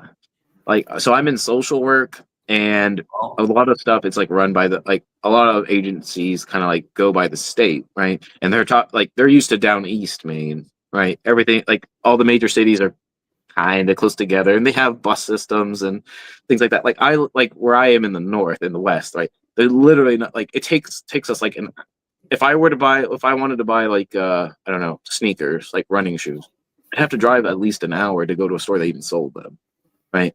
So like public transit is like you're really in the sticks. Like so my town doesn't have a gas station. We have half a post office.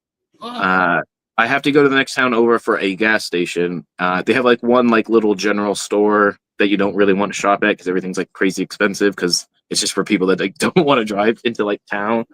But like the nearest like town is like half an hour, 25 minutes, half an hour away. But it's like 9,000, 8,000. I think it's like 8,000 people. It's not like a big. Like it's easier for me to go to Canada to go to a big city than it is to drive to a big city. Like I can go to Quebec in like less than 4 hours, and that's like that's pretty big. Like I don't like Boston's probably 8 hours or something for me. So it's kind of a weird vibe, like just like crossing the border. When's the last vacation you took? Like family vacation? So I go to Acadia National Park. Like I try to go multiple times every year. Like that's just like my place. Nice. I feel like I have to go there. That's where we got engaged. We got married there. Everything. So, as far as like we'll do like we haven't done since like my son was born. We haven't done like a big like week long or longer like trip somewhere yet. Like he's just kind of getting at the age where I think like it would be like feasible to like attempt it like and enjoy it to like any extent. But like we do like weekend trips to either, like I said, like Quebec is pretty fun. Sometimes like White Mountains and like New Hampshire and stuff. But I haven't been like super far away in quite a while. There's a comment that's kind of old, but I thought it was a pretty interesting comment. It says, Lewis says, have you had a recent purchase that wasn't on your radar until you discovered it through browsing the store?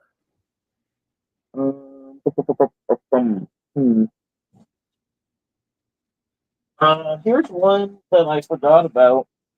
Like, I guess I knew about it beforehand, but like, so there's a used bookstore about an hour away, like an hour, 15 minutes away. I found this one. I had like heard about it before, but it's How to Be an Epicurean: The Ancient Art of Living Well by Catherine Wilson.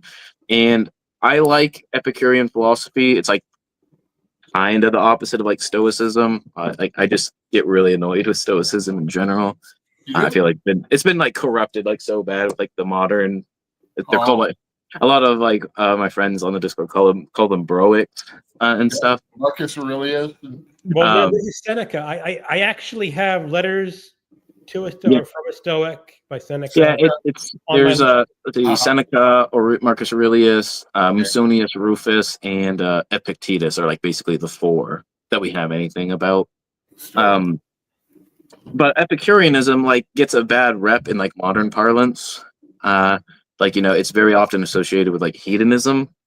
But in ancient Greek philosophy, like Epicurean, right, is always like fancy food, right? I think that's like usually like the but Epicurus and like his like school of thought and stuff, it was like the idea was pleasure is kind of like the main goal in life, but the caveat was to really succeed at that was don't have desires, like limit your desires to like regular stuff, and then you won't be like you'll be always be happy.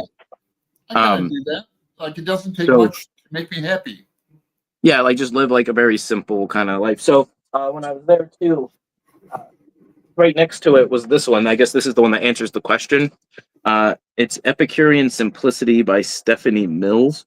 I don't really know anything about it, but I read the jacket, and it was basically a woman who's kind of like searching for meaning or something, but then kind of started like a homesteading kind of garden thing, and then like also started reading like about like ancient Greek philosophy and like Epicurus. Like, wow, that fits me to a T pretty good there. So like living like a rural country life and like just like taking pleasure in like the simple things and not feeling like you have to do X, Y, and Z or have X, Y, and Z to be happy. So I would say that would be like the book that I just happened to see on the shelf or whatever. I have not found a book in a bookstore in a long time, just browsing, that said, this is really great. I haven't read it yet, so hopefully it pans out. I picked Beautyland because of its cover. Beautyland. All it says is the word Beautyland with like in I don't know, shadow italic. Font with a big purple cover. I was at Barnes and Noble the other day at the mall, and almost went in. They had a big poster of James Joyce inside, but they had a display of James, it was their number one pick. I took a little photo and put it on my community thing. Yeah, I know. I saw that. I mean, that was my pick too, but I didn't go inside. Guess how far my nearest Barnes and Noble is? 2 hours? 150 miles. It's about 4 hours, maybe 3 hours, 45 minutes. 2 hours, 45 minutes. There's a Books A Million. You see, I have a Barnes and Noble near me. I have a Books A Million near me, and I never find anything when I go to Barnes and Noble. Well, of course, I always go to Powell's. That's why I feel like they've changed. I will say they've changed a lot over the past 2 years compared to what they used to be. Yeah, they had that guy do the takeover thing, and he's trying to make it each one is just kind of its own independent thing, I guess. So definitely, Starbucks. What was that? Is that normal for they usually have a Starbucks in them in that? Yeah, they have a Starbucks usually. This is the guy that was it Blackwell's, I think, or Blackstone's in the UK. There's their major book chain was falling apart, and he kind of revamped it, and it's doing pretty good now. I don't know. It's sad. There was one independent bookstore about an hour away, even farther north than me. But it closed down last year. It was very sad. They had a little nature section. They only had probably maybe 2,000 or 3,000 books in the store, probably, if that. But they had a little nature section with probably three of my shelves basically, and I'd always just buy something. Just to kind of support them, but they closed, unfortunately. Yeah, it is. I mean, I said I used to work in bookstores in the 90s or 80s and 90s, and when Borders came to town in this area in the 90s, there was no internet bookstore. You couldn't go to the internet and order whatever. Amazon didn't exist, so yeah, they had just a huge amount of books with very obscure titles, and it was crowded every week. It's you had 5 cash registers going at once. Wow. And now, at a bookstore you have maybe 2, usually just 1, and it's usually not very busy. Powell's has a lot of cashiers. Huh?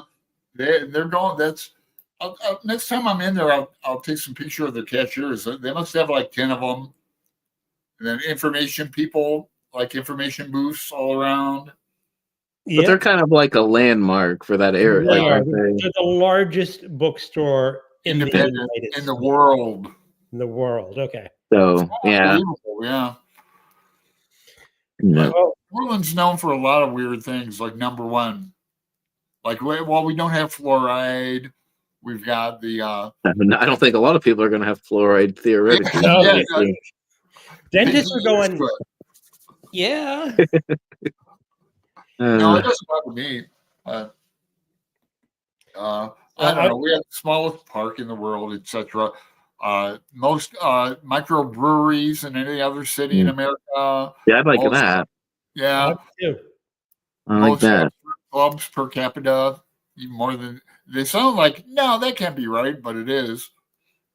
So one last question, I think, before we call it a night. We've been here 2 We're hours. over and 2 4 hours. minutes, so. Yeah, we've been talking a lot, Justin. Yeah. So Diane says, do you all enjoy gardening at all? Oh yeah, I got 3 gardens. I've done a couple of videos that were outside, like around the gardens and stuff. Nice.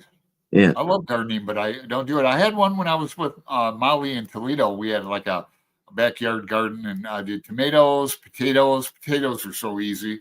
I don't do potatoes because our whole county, that's all our county is like known for is potatoes. Like, like there's a potato field, like literally I could almost throw a rock to. Yeah, they're so easy though. You know, you dig them up with a spoon. I used to work in a potato, like rock picking, and then in a potato, the potato house and stuff during harvest. Yeah, sad. My wife does a lot of gardening. She loves it. Yeah, Chris. I just can't get into it. I got like a dozen seed catalogs on the table right now for, you know. So it's like vegetable gardens? So let's see, I have 1,000 square foot. It's about last year was 2/3 vegetables, 1/3 like my cut flowers. This year I'm gonna swap the ratio. My wife has a cut flower garden that I help out with a little bit, and then we started a third garden for just like random stuff that we just like eclectic garden that we just like liked, that is not really any rhyme or reason or anything. But she like we grow like I grow a lot of like heirloom things and stuff. And she started selling like right at the the last like harvest. She was like, I'm gonna call up like this like kind of nice coffee shop we have like about like 15 minutes away. So I'm just gonna go there and bring them in and just see like if they want to like sell them like and stuff, and they did. So I'm like, well, I guess I can grow more flowers if you that's gonna make us some money. The art director here in the art studio is a florist, so he does flowers all the time, and I take pictures of them and kind of include them. So I've got an education in doing that. I don't have any. So like on holidays, he'll make one for everybody and that, but he makes the office, and we got a couple offices downstairs. He always has a nice bouquet every week for them, and flowers are nice. Yeah, my problem is I'm in zone 4, so it's not a lot grows. Well, it's just a short growing season. Like we can't there unless like there's a couple things like there's some like cold lettuces and stuff you could grow a little bit earlier and stuff, but you can't like the rule of thumb historically is like Memorial Day. That's like the wives' tale thing, but you couldn't go much earlier than like mid-May, really, unless it's like a super hot year or something. You have a farmer's almanac?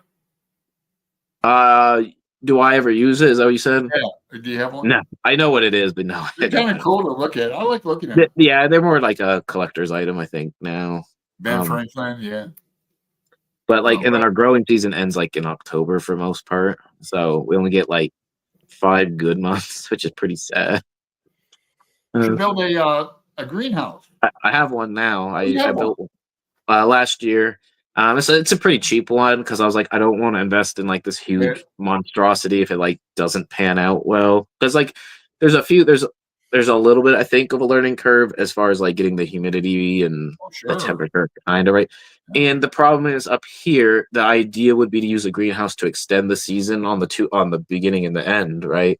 The problem is you have to have like some kind of way to heat it up a little bit, like at night. Because even like in April, right, when theoretically like most places are able to do stuff in March and April, there's like no chance we could. So you'd have to like either heat it with like propane or something. And I'm like, I don't know if I want to like spend money to like keep growing long. I don't know. So I did try it. I used it more for like the germination and the seedlings and stuff to give them like a better start. And that kind of thing, but I'm gonna keep practicing with it. I'm after Greg and them to get a greenhouse because I want a little section to grow my own little ideas. I like to grow some stuff. Yeah, and a hybrid. But the art director, he does like orchids and all that. I was doing a little joke about grow weeds. Geez, like nowadays, like I feel like everyone should just do it, and they should have like some kind of, I don't know, dispensary should almost like buy for, like if I was like I'm like an organic farm, like homestead or whatever. I feel like I should just be able to grow like our 6 plants and just like sell it to them or something. I don't know. Yeah, Even if like I don't use it myself. That stuff's over my head, frankly, but I find it interesting.